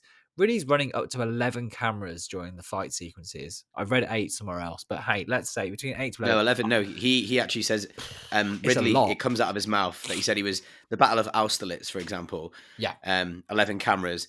And he says, he said I'd be sitting in a tent and I'd be watching all On of the video these monitors. village. Yeah. And he was like, and I was a very good camera operator. Like he's like got that hint of Scottish. I was a very good camera operator, and which I just found hilarious. He's like, I'd be looking at all of the shots and I'd be like, oh, you missed that. That's too wide. Yeah. You need to come tighter. You're too fast. And I found at 83, is it? Is it 86, I think it is, but I might be 86. I just find I find his approach to you can tell by now we really like this film. Mm-hmm. His approach to filmmaking, he is not Mr. B, and he's so honored like to have been able to make this film. He's so proud and so happy to be able to make it. I think I've seen a lot of like negative press about it, particularly about the historical accuracy part, which I will do want to talk about. We'll delve into it. I think I don't like what people are saying or how they. Yeah. Anyway, so the way he approaches these films is brilliant. Like he's still so passionate and approaches it all meticulously. Still so doing all his yeah, storyboards, still storyboarding Yeah, everything so- out. He's a brilliant artist. Like he went to art school. Like he draws everything out. He was a production designer. I think he even worked on an episode of Old Doctor Who. I think it goes back that far. I know he directed storyboarded it. every single part of this, and apparently it's really like the storyboard's massive. It's a piece of work in itself. So he storyboarded every single bit because it's much quicker for him to do that than explain it. And the cinematographer even says the way he shoots is he's almost editing as he shoots. Like he's very conservative with what he takes. Absolute opposites David Fincher. Now, David Fincher and Ridley Scott are both seen as visualists of having like a very distinctive visual style and like how incredible it is. Fincher's is so multiple takes and like performances. Yeah. He believes the way to get the best performance is for the actors to do it so many times that they do something more naturally because of the amount of repetition. Ridley Scott is the complete opposite. And Joaquin Phoenix found this initially difficult because his process is usually about finding the scene and finding the moment. And then Ridley Scott's like, Yeah. no, I usually do. I'm not going to give a number, but I think it's, let's say, under 5 to 6 takes, like the Yeah, I lower think it end is, of the yeah. I scale. think- And his idea is like, we'll talk through how the scene's going to go and then we'll act it, but actually we'll film it like 3 times. And how am I going to cover that? Well, actually, I've got 3 to 5 cameras rolling. So I've got the mid shot, I've got the close up, and I've got the wide shot of the scene. Boom. And I'm going to get all these nuggets of this performance and cut it together. And it's so really efficient. interesting. It's very efficient, and that's how he's able to shoot so many films as he is at the moment. And I think, you know, as he's getting older, he's probably conscious of time, wants to get these projects done. So it's probably like an active decision. But it's also why he said very early on he always got really good, talented actors who could deal with that direction or lack of Yeah. direction. I'm not saying he Yeah. doesn't give direction. I think he does give some actors some like nuggets and bits. Otherwise, you wouldn't get the performances you get. But he also No, is you'd end up with smart enough to get Attack of the someone. Clones. You're smart enough to get someone who has it in the locker to kind of find the why themselves. You know, what's my motivation? You know, whatever. Someone like, yeah, exactly. The Russell Crowe's got that great story about working with him. Like you and I don't want to butcher it, but it's just like I love Russell Crowe is Kiwi, and his impression of is he Kiwi or Aussie? Have I completely butchered that? No, he's from New Zealand, yeah. Kiwi, and he does his impression of Ridley Scott. And it's really funny because it's absolutely bang on. But essentially, he talks about the fact that Ridley gave him minimal direction, which was like, right, I'm rolling the camera. This is in Gladiator. You're looking at the battlefield, and then you're gonna look up at that little bird, and the little bird's gonna land on the tree, and you're gonna look back at the tree, and it's gonna fly off the tree, and that brings your eyes back to the army, and you realize it's trouble. And then he's like, yeah, so I did that. And then he was like, he said, one take, yeah, done. Next thing. And he was like, we're going to work really well together, mate. And I was just like, brilliant. Like, I can just imagine just that kind of minimal, like, let's get it done. Love it.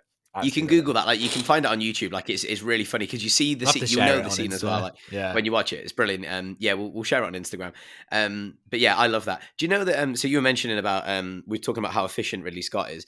And yes, like quality. Sometimes his films. You can't always have a Blade Runner. You can't always have a Thelma and Louise. You can't always have a Martian. Do you know what I mean? Like, but when people say about Blade always Runner, have a Gladiator. Way, Blade Runner was a cult classic for years. People hated it, so let's give context to that. Blade Runner is an appreciation years later. It's not like it was well received initially. But anyway, sorry, go on. So he's in the most productive part of his whole entire career at this moment in time. I can believe that. He is making more movies than ever at this moment in time. So in the past few years, he's done Martian, Alien Covenant, which I love. I loved Covenant, but anyway. All the Money in the World, The Last Duel, House of Gucci, Napoleon. My designs. Sorry. Right. Okay, cool. So Sirtone_reviews writes in and he says, do you think Ridley Scott took a page from Milos Forman's Amadeus by not having lead actors speak with an accent? Forman's reasoning was that he didn't want the audience distracted. Do you think it would have been distracting if Joaquin had a French accent? And I've just put House of Gucci. I think he took his own advice. Do you think that was feedback from House of Gucci where people took the absolutely like Leto? Absolutely, and I think Adam Driver and Lady Gaga. So my only thing with this question is rewind. Like in the historical epics, it was always just accepted people spoke in like Queen's English. I don't know why they just kind of went. That's what they do. Now I remember in Valkyrie, which is the Tom Cruise one, directed by director we won't discuss anymore because he's now in trouble, Mr. Singer. But he is he? What's he in trouble for? Google it. I didn't know about that. Allegedly. Okay. Anyway, allegedly. When you get to Valkyrie, that was a mix of like Tom Cruise was being American, but he was playing a German, and another guy was with a British accent was German, and you kind of need to all decide on one. Now, I understand why in this film people found it confusing because the French are talking about why they hate the Brits, and they're saying it in a British accent, which could be confusing. Like I understand that.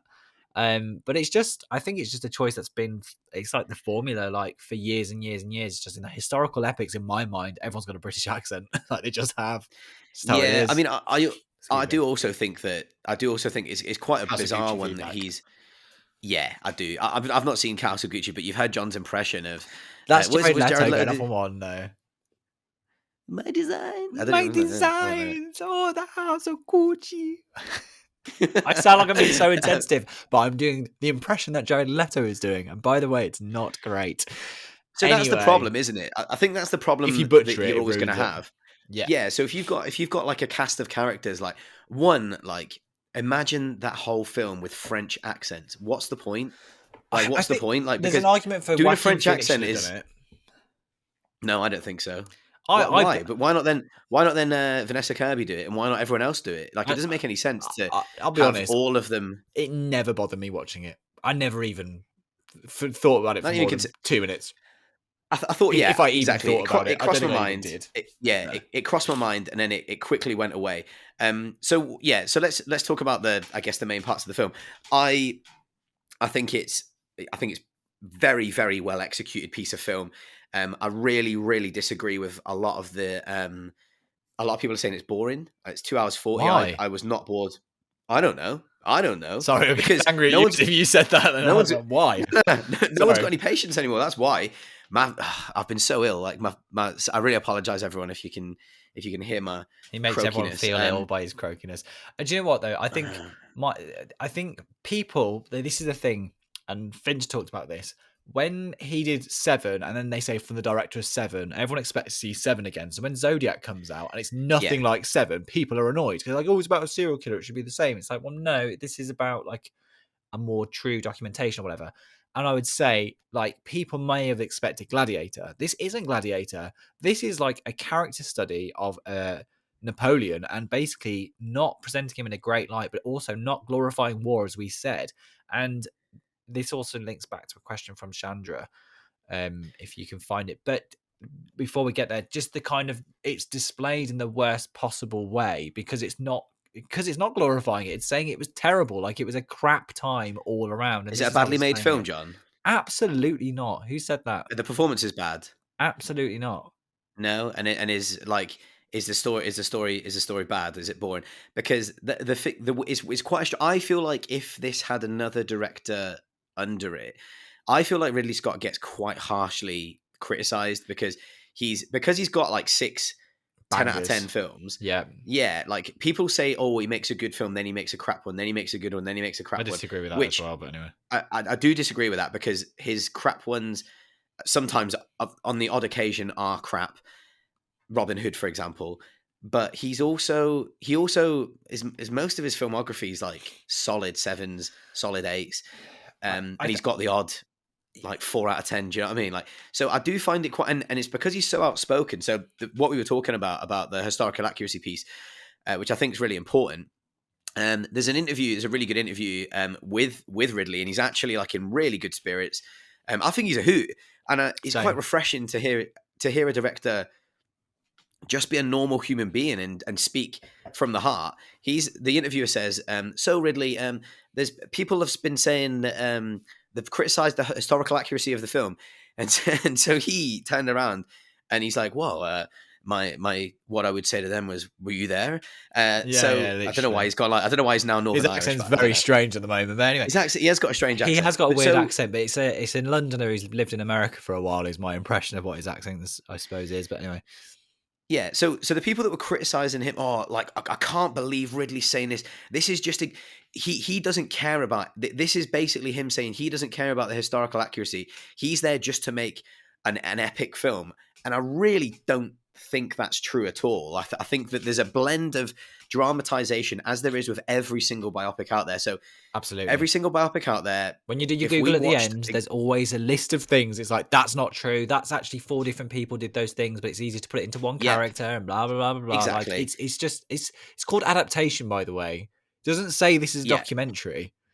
And no, if it was a documentary, it'd be a documentary.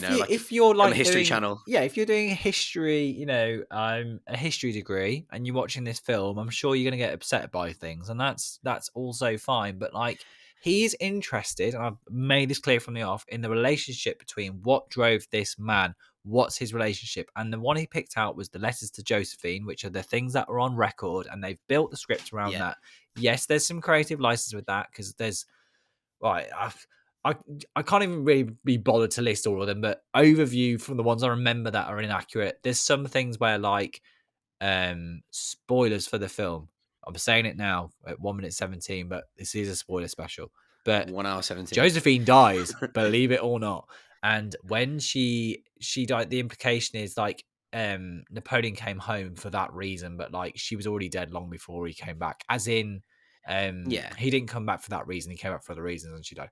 There's another one which is when he's shooting at the pyramids, which apparently is a myth. He didn't actually do it. Yeah. And look, there's just a few, but Ridley's point is, I kind of like and also, was he at the execution at the start of the film with the Queen? And apparently he wasn't. Marie Antoinette. Yeah. And again, like, okay, fine, but just It doesn't really matter, does it? It really doesn't matter. To be honest, actually, he said in that scene, that's just to show you like the world that he's in at that time. And like, I know some people kicked off about the newspapers as well.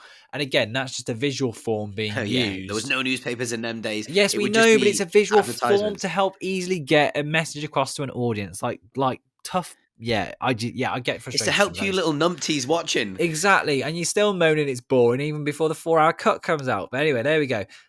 So yeah, it's trying to condense these things, and I think it's got a very specific outlook. And it portray the relationship between Napoleon and Josephine in an engaging way?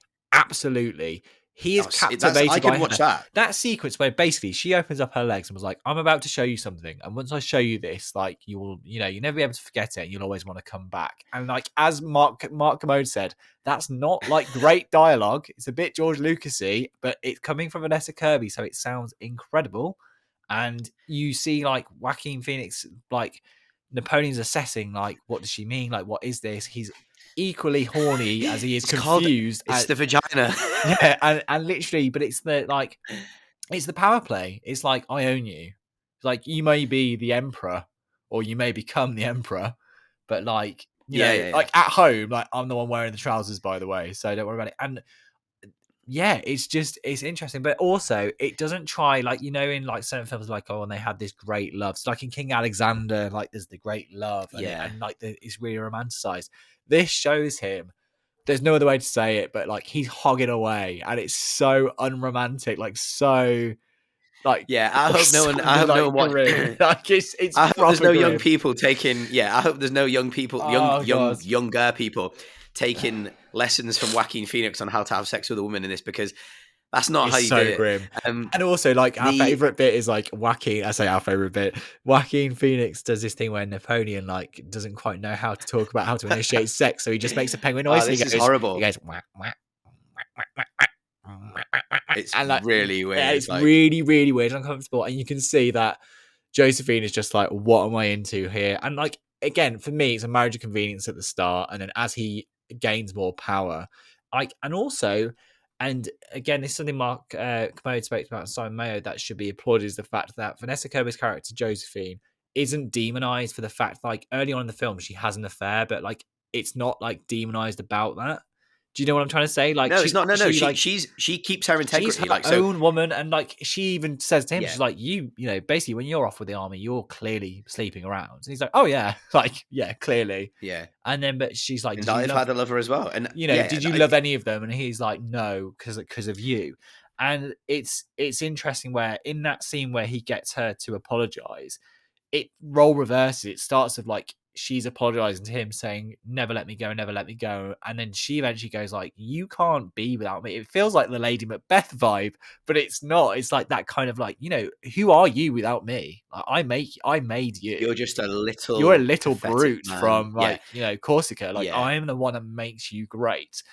Do you know what? It's honestly, I will stop raving, but she's just a powerhouse. Like, every scene she's in is like the best stuff. And like, people who, there's probably people be like, this will be like Troy, and I can watch the fight. By the way, I love Troy, but like that kind of like the theatrical cut is very. I also secretly love Troy. It's very theatrical. Troy is brilliant. The theatrical cut's very action focused and very like get to it, fight scene. This isn't this. Like, this isn't that. Like, it's not. It's not trying to be that, and I think people expecting that will be disappointed, and like that's okay. Like, it's not for you, and like, and that's not me, that's not me having a go. But it's. Again, Ridley's gone for like the easy route. I think would have been spectacle to have gone.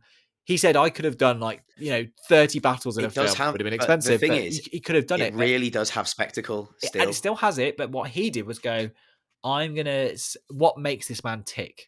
That's more interesting. Like, the man, really interesting. Now, I will say that there is a complaint about the film which I do think is valid, which is a lot of people who like Napoleon want to understand how he got those men on board, and there isn't very clear kind of like how he gets people to follow and lead. I think that is fair criticism, and again, that to me he also wins. It's because he mostly wins. But when you get your 4-hour cut, which is Ridley's next thing, I believe those are the scenes that will probably be missing, which are there's a few where he gives out bread to the army when they're freezing, and there's a few like very yeah. few scenes. And also people are saying like it doesn't display his tactics in the best possible way. Again, I don't think we're there to watch the like How I deep are might we be wrong. going? Like it's more about it's for me it's more about the kind of, it's almost like a highlight reel overview rather than the entire thing, because it's impossible to do it any other way. And There do you were know what I some, mean? yeah. I would find that I did find that some of it did feel a little bit rushed, almost like it felt, even in a 2 hour 40 minutes. I think really like this, like we were talking about like long films all the time, but even 2 hour 40 minutes, yeah, I'd have been happy with 3 hours. I'd have been happy with 3 hours 20 because it was really compelling. And like John said, yeah. One thing I did find really interesting is Ridley Scott was heavily criticized for The Last Duel, which I haven't actually seen. Have you seen, John? This is the one from Three Perspectives. I haven't seen it, but I'd love to watch it, so we could No. do that together. Okay. Yeah, so that's on Disney Plus actually. So he was heavily criticized in that because it shows again Jodie Comer being raped three separate times from three different perspectives. So it was the Rashomon. It was like basically like Rashomon kind of. So he was heavily criticized for that. He's like, and a lot of people said, "Why do we need to see this?" I haven't seen the film, so I don't really know. But that was a big criticism. So the fact that he has done this with like got this performance and portrayed Vanessa Kirby in this way, like Josephine in this way, is really great. And so, do you know what? Maybe we're seeing a 96-year-old man or 94-year-old man. 86. What? I keep Jumping rounding ahead him of up. it there, mate. I'll be- Poor at the bugger. end of the episode, I'll be like, maybe we see a 154-year-old man. Yeah. yeah. So maybe we're He's seeing 84. a guy. He is that's 84. Sorry, just to clarify. He is 84. Okay, maybe we're seeing an 84-year-old man listen to the audience, listen to his criticisms in House of Gucci for the accents. We're seeing him listen to the criticisms in The Last Duel and being like, right, I need to actually write better characters. Well, no, I need to... he's not, in his defense, he's not writing it though, is he? Like, and this is the the way it's shown, no, the portrayal. The way it's shown, then Yeah. I don't know the portrayal. I think because he has a lot to do with that, really. There's a lot said about with Ridley. He's only as good as his script, which I think is fair, because I think there's some Ridley Scott films which even the worst scripts are still really well made films. That's never Ridley's problem, but like he's not always the best at selecting some of the content, which I think is a fair appraisal. It's not a new opinion. Just a few side notes. So we talked briefly about the Stanley Kubrick's input into like this film, or like what's this become of this. It was interesting where the cinematographer was talking about the fact that a lot of the ideas for how to light this film came from Stanley Kubrick's 1975 film Barry Lyndon, which is a period piece. And there was the cinematographer also interestingly worked on the Pirates of the Caribbean films, and he was talking about how you make things look lit from that time. Yep. Film Forager writes in and she says, "Can John talk about lighting or the decision to use mostly natural lights?" There was complaints at my cinema. So actually, I did think that the film looked a little bit dark at times. So go talk about it, John. So again, it's following the idea of cinematography where things are motivated light. So if there's candles on the table, like the candles are lighting them, but realistically the candles aren't lighting them. There's a digital light there too, but the implication is the candle is lighting them. It was dark back then. There wasn't a big light. They did need, candles, and candles aren't massively bright even if you've got loads of them. The thing I know people were talking about, the battle scenes are displayed is very, very cool, and that's because Ridley wanted like a nice color contrast. So he wanted the contrast between the action scenes were super cool because they're outside and the conditions, and it's very blue tone, and then you've got your blue teal tone, and then you've got your orange tones from the warm, vibrant inside. So you feel like when they're in the wealthy establishment and Napoleon's inside, like it is warm and whatever. Whereas obviously when they're at war, it's not. In terms of like the lights, like, yeah, I feel like they were just trying to replicate what it was like at the time, and it wasn't particularly bright at any point. It's kind of like a muddy Yeah. looking film, but I feel like in the sense of that's what it would have looked like was my take on that, so I didn't really question it. But again, yeah, the cinematographer said the look was an essential element to the warm scenes. Scott wanted to contrast with those vast armies making their way across freezing landscape in blue hues, like those depicting Napoleon's ill-fated attempt to conquer Russia, a decision that resulted in vast losses for his army. But yeah, talking about that color and that feel, yeah, talking about basically the idea of contrast, I suppose, like visual contrast. It's Did you talk? so sorry, go on. Well, I just had to plug my laptop in. So, did you mention about like overcomplicating it about like the camera? So he was using natural light. So I found another article on IndieWire that was basically saying to get like the scenes looking the same, he was using natural light, so he didn't have to. He was using because he was using a multi-camera approach. That's why he didn't have to worry about where the lights were, if that makes sense. Well, if you've got 8 cameras running and they're going from different angles, you're more likely to get light into the scene, I would suppose, is the idea. So if you're Okay. using natural light, you're going to remove that aspect. But when the things are candlelit, I don't know this for a fact, but it would be probably quite surprising if the candles actually are lighting the people. I sent Jamie a video the other day where it showed like, here's a candle on a table, it's lighting this person, but actually there's like a tube light hidden underneath, which is actually letting off the light. But it gives you the idea of your brain sees the candle and registers, oh, that could make sense for that lighting. Yeah. So there we are. But yeah, I like the look of it. I like the look of it. It's I visceral. thought that, yeah, I mean, let's talk about the fights. I mean, the action sequences are very. I wouldn't even describe them as action sequences. They're pretty horrendous. It's, as someone said, it's like the Saving Private Ryan of like that era in terms of how it's depicting war. yeah, it's not nice, is it? It's not nice. It's like brutal. It's and like really horses getting blown up in front of you and on camera. And there's a horse that gets like a big iron ball. You know those cannon balls gets blasted right open into its immediately. Yeah, blasted like its chest Got gets blasted open. everywhere. Yeah, it's there's some really kind of it really does a really good job of showing how obviously Napoleon went from being just a normal gunner and worked his way up the ranks and was eventually the king of France, right? And Or the emperor of France. The emperor of France. So he worked his way up by just actually having really good tactical knowledge, but also he was terrified. You see the character change as we go through. He's terrified at the beginning when he's running and he's like boots on the ground kind of thing.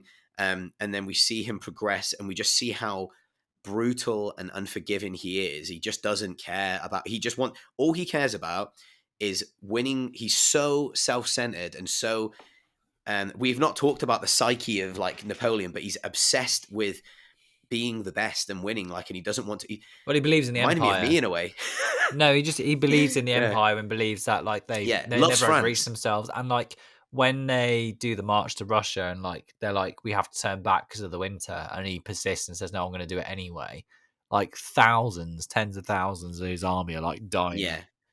Because it's So a war Phil of Froger says attrition that which he's lost, and then by the time he's got back, that's obviously when things go south.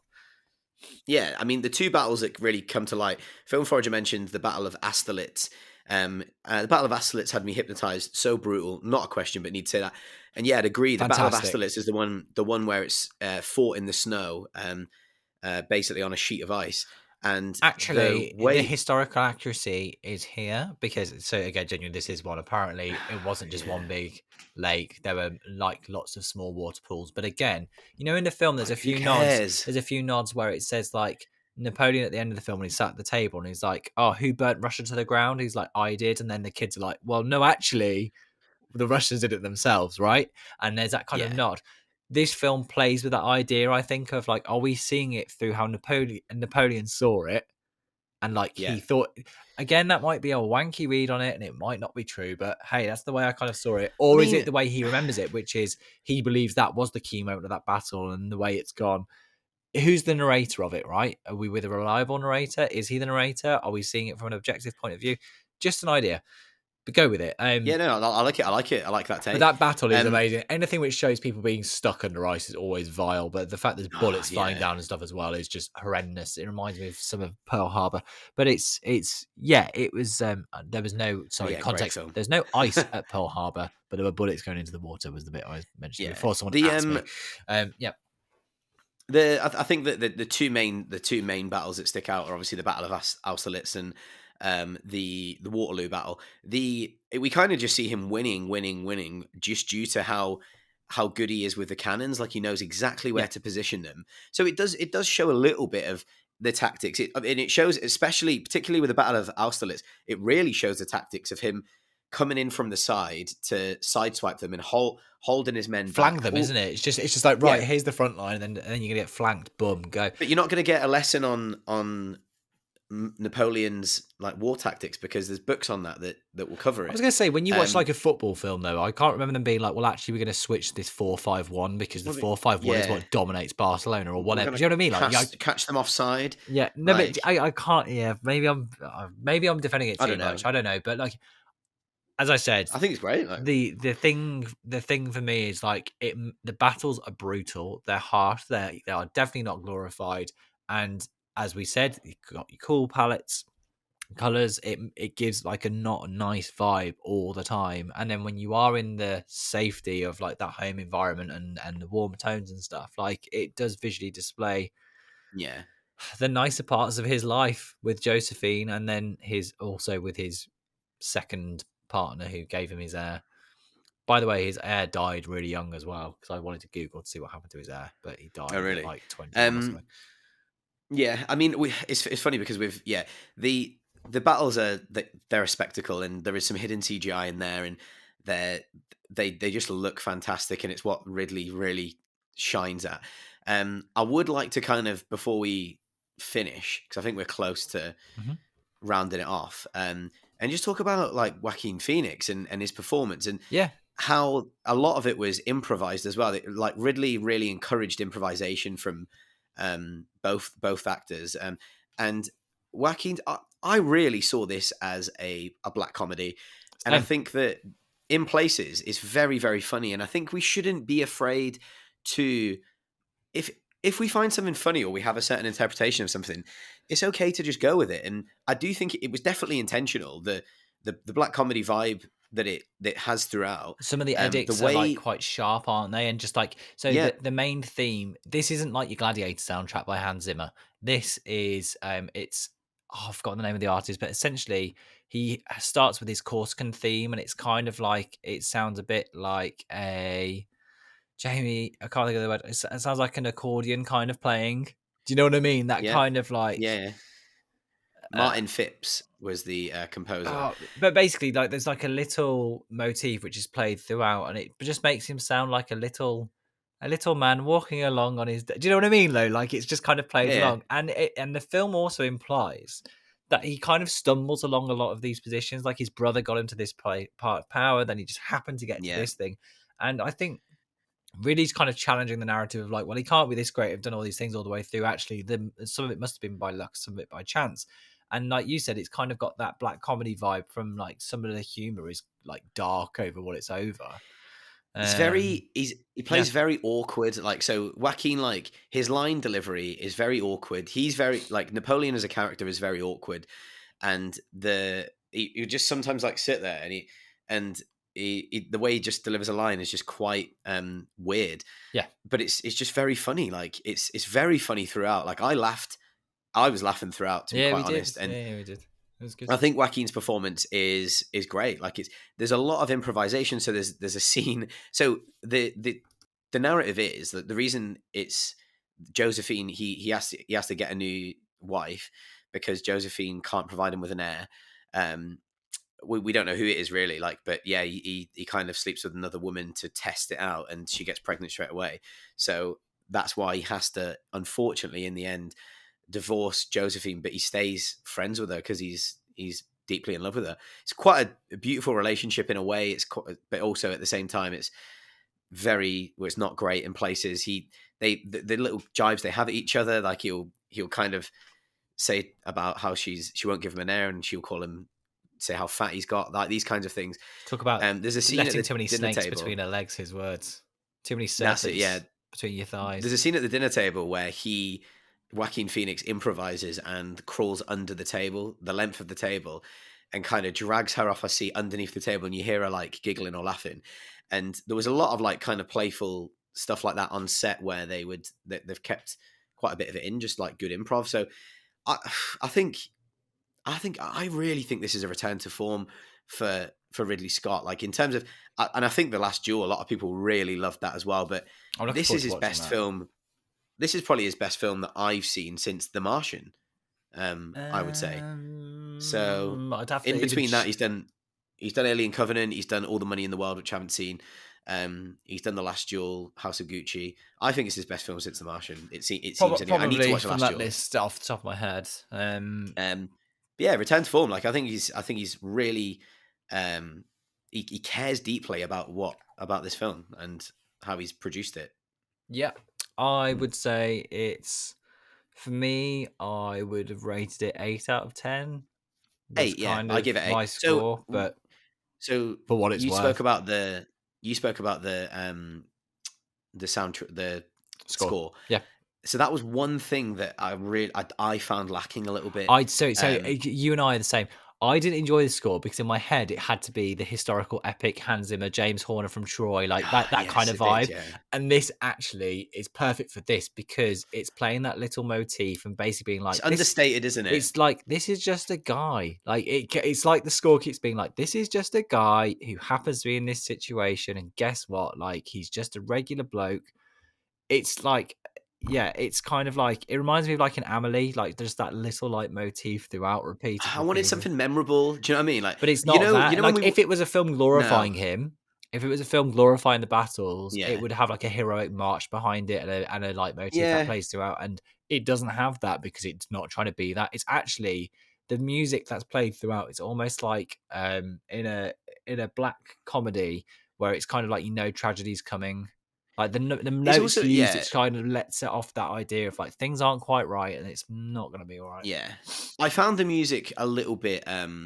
It was often it was never ever at the forefront. Like when you would get like, I found it like it was always in the background. And for me, I wanted the music to be louder. I wanted it to really grab me. But there was like even the Batman, right? The Batman has probably got one of the best scores in recent years. I don't think it's a great score. I think it's incorporated well. There's a difference. If you listen to the Batman, it's not like a fun thing to listen to. But like in terms of in the film and the experience, it's very well done. Yeah, I agree with that. Yeah, it's very memorable. And I remember the Batman score, and I think it's one of the best scores in a film that I can remember, like in recent years. But yeah, like you say, I'm not going to listen to it in the car. The reason for that, though, is for this, like I think I just wanted... That was my criticism of it, like, was that I wanted something a bit more grand for the score and a bit more memorable, maybe. But it's like, as you said, yeah, it's not what it's trying to do. About. And do you know what has got a really, really good score? I don't know. Saltburn. I've been listening to it all week, genuinely. Which is our next pod film, but it has. I've been listening to it since we saw it at the cinema. I've listened to it 4 or 5 times. Love it. Anyway. Yeah. So yeah, for the next episode, we've got a few questions before we leave. But we are covering Saltburn for the next episode. We're going to be recording that. Well, we're literally in just 2 days' time. You won't see it that quickly, though. We've got to have time. No, no, they won't, will they? No, forget about that. We're peek behind the curtain there. So Saltburn, we are covering. Very interesting film. Got lots of questions on that. It'll give John a chance to talk about Euphoria. It will. But by the way, just quick comment before we even get onto that. Emerald Fennell is incredible. That's all I have to say till next record. Continue. Cheers. It's funny because I spammed every single publicist she has, but have been subsequently ignored. Patch writes in and says, right, these are the last few questions to round us off. Patch writes in, there was me saying it was going to be an hour episode. Hilarious. Normal length. What does Ridley Scott do best? Historical or sci-fi? It's hard when he's done 2 of the greatest science fiction films ever made. So it makes me feel like I have to say sci-fi. Ooh, but historical stuff I love Gladiator. I love Actually, to be fair, I think he does. I've had more to do with his sci-fi, so I'm going to say sci-fi. I love Prometheus. Do you know what's solid? I love Prometheus. I love Alien Covenant. I think he understands world building, which is why it doesn't matter what format he What about does. Alien? Pardon? You're like, I love Prometheus and I love Alien Covenant, but didn't mention Alien. I already said Alien and Blade Runner. Okay, That's like right. for everyone knows like they're the top. Well, The dogs. Martian as well. The Martian's absolutely brilliant. My point is he loves build like the things within a world and building the things within that world. So that's why it fits so well for whatever he does, because he's obsessed with like the look and feel around that. Like he was a guy who was an artist, so he loves the idea of like for Prometheus, they spent months designing and drawing all this stuff, and he loves just going in and being like, try this, try that, and like getting into that world. And like historical dramas allow him to do that too, I suppose. So yeah, So I'm for gonna me go out. sci-fi. For me sci-fi, but it's how can I not say that when you've got Alien and Blade Runner? Sorry, guys. Okay, so do you want to hear my weird take? Uh-oh. So I think in his early days, I think sci-fi. I think now historical. So I think he's changed slightly. I think overall 50-50. sci-fi. I think it's It is, isn't 50-50 it? either. Like, I mean, isn't it?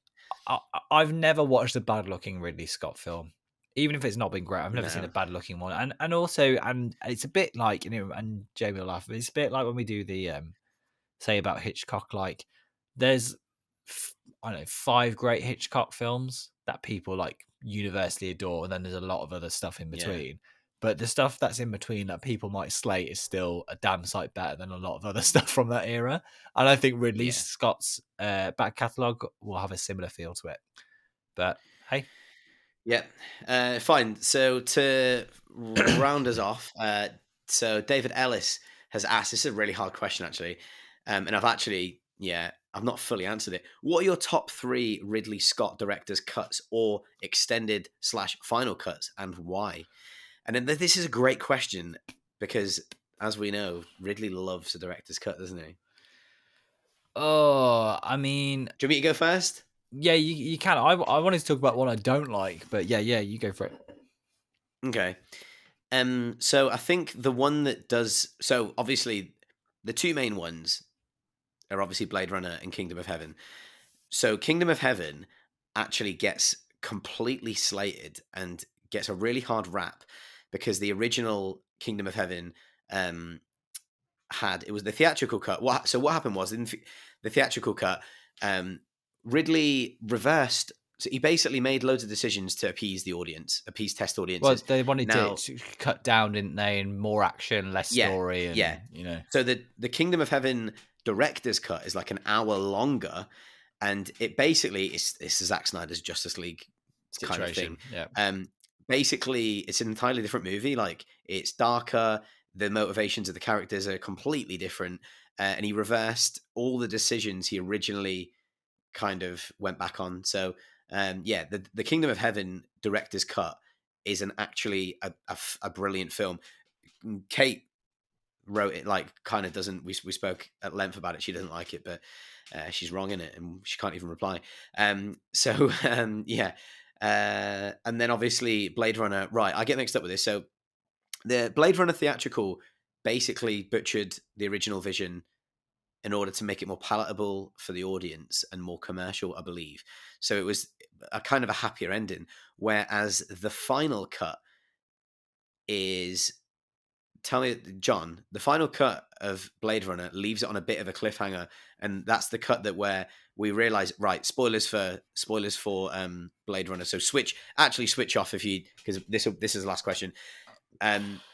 We find out the replicants are what, human or no? What? You're about the Blade Runner final cut. The difference is like it's implied that Deckard is a replicant, and the other implication is at the end. It hasn't got the crappy ending the studio put in, which is they drive off into the sunset into greenery and everything's okay. Yeah, with B-roll from Kubrick's The Shining.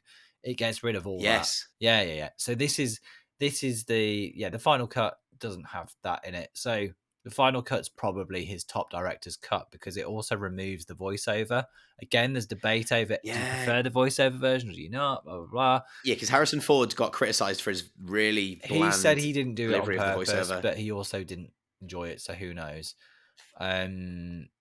Yeah. So to them are two, really. The Kingdom of Heaven and Blade Runner, obviously. I don't really have another one. Gladiator? I've not watched I've not watched it recently enough to even talk about it. So, And I really want to do this on the pod actually soon because I love it so much. so Go on, tell us about this. Gladiator is quite a large difference. There you go, 15 minutes throughout, but it's smaller moments. Do you know what though? It's one of those where I've watched the director's cut so many times I can't remember the theatrical. One of those, but hey ho. Right. So in my head, I'd say the one I'd tell you the one I didn't like. The re-edit of Alien is actually 2 minutes shorter, I think. Oh, it's a minute shorter. But Alien for me was already perfect and it didn't need shortening. But what it does do is it introduces a plot hole anyway, which is it shows people cocooned. Because his idea was there was no alien queen then. His idea was that aliens can form their own eggs. So the full life cycle they could do themselves. So it shows Dallas cocooned and then Ripley goes in and flamethrowers and torches to kill them because they're like, kill me, which is a sequence which is then reused in Alien Resurrection.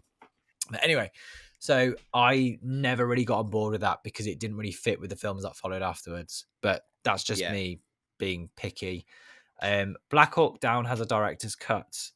I'm trying to remember. We got a Black Hawk Down, a Black Hawk Down. We got a Black Hawk Down. I think it's literally like 10 minutes, but like I remember watching that. So the top one for me was probably Gladiator, but now you're asking me what the differences are. I can't even remember, but it's just the one I've probably watched the most as the director's cut. With Alien, I never choose to watch the director's cut. I'm always like, I'm happy with the theatrical. I don't need it.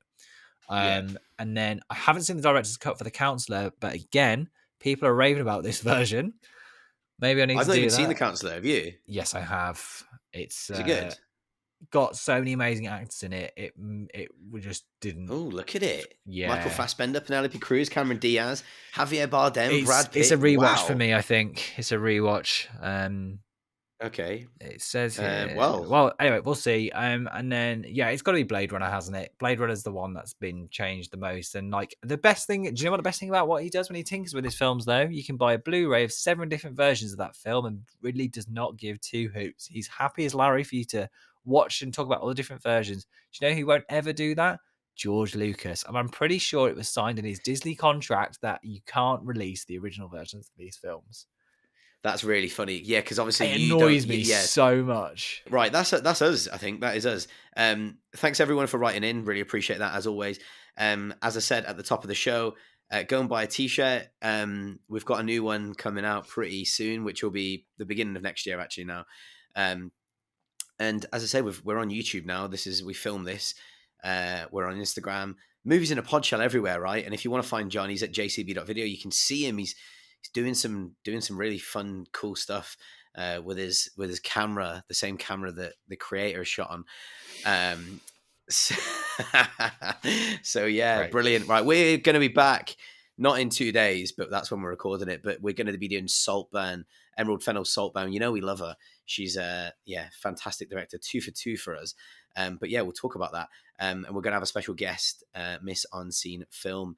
Claire is going to be joining us. So John, any parting words for you? Oh, really? No, I don't, that's that. Ridley Scott's pretty good, isn't he? No, he's not. He's arrogant and he's too outspoken. He doesn't care about history. And he's really hit or miss. He's either good or he's not good.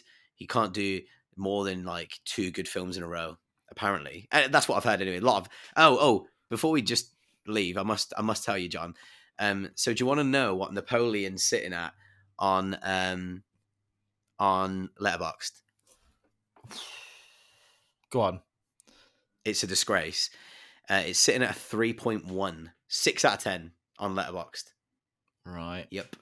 Because there's people out there giving it like 1 star, like one star. Like a lot of people have been giving it 2 stars. Oh, it's really weird. Like really, really weird. I don't know what everyone's watching. I just think it's a real fun time. So yeah, there we go. probably- Anyway, It's probably you about know, the same. do as- you know what to do? Go. We call ourselves all the time the most honest podcast. And we are honest, like we're genuinely honest. And it's not about, I don't really care what everyone else says. Like it's a solid 8 out of 10. And if you want to say it's a 7, then I'd agree with that as well. If you want to say it's a 9, I'd agree with that. But ain't no 6 out of 10. Come on. Anyway, I'll see you later. Say bye, John. Bye.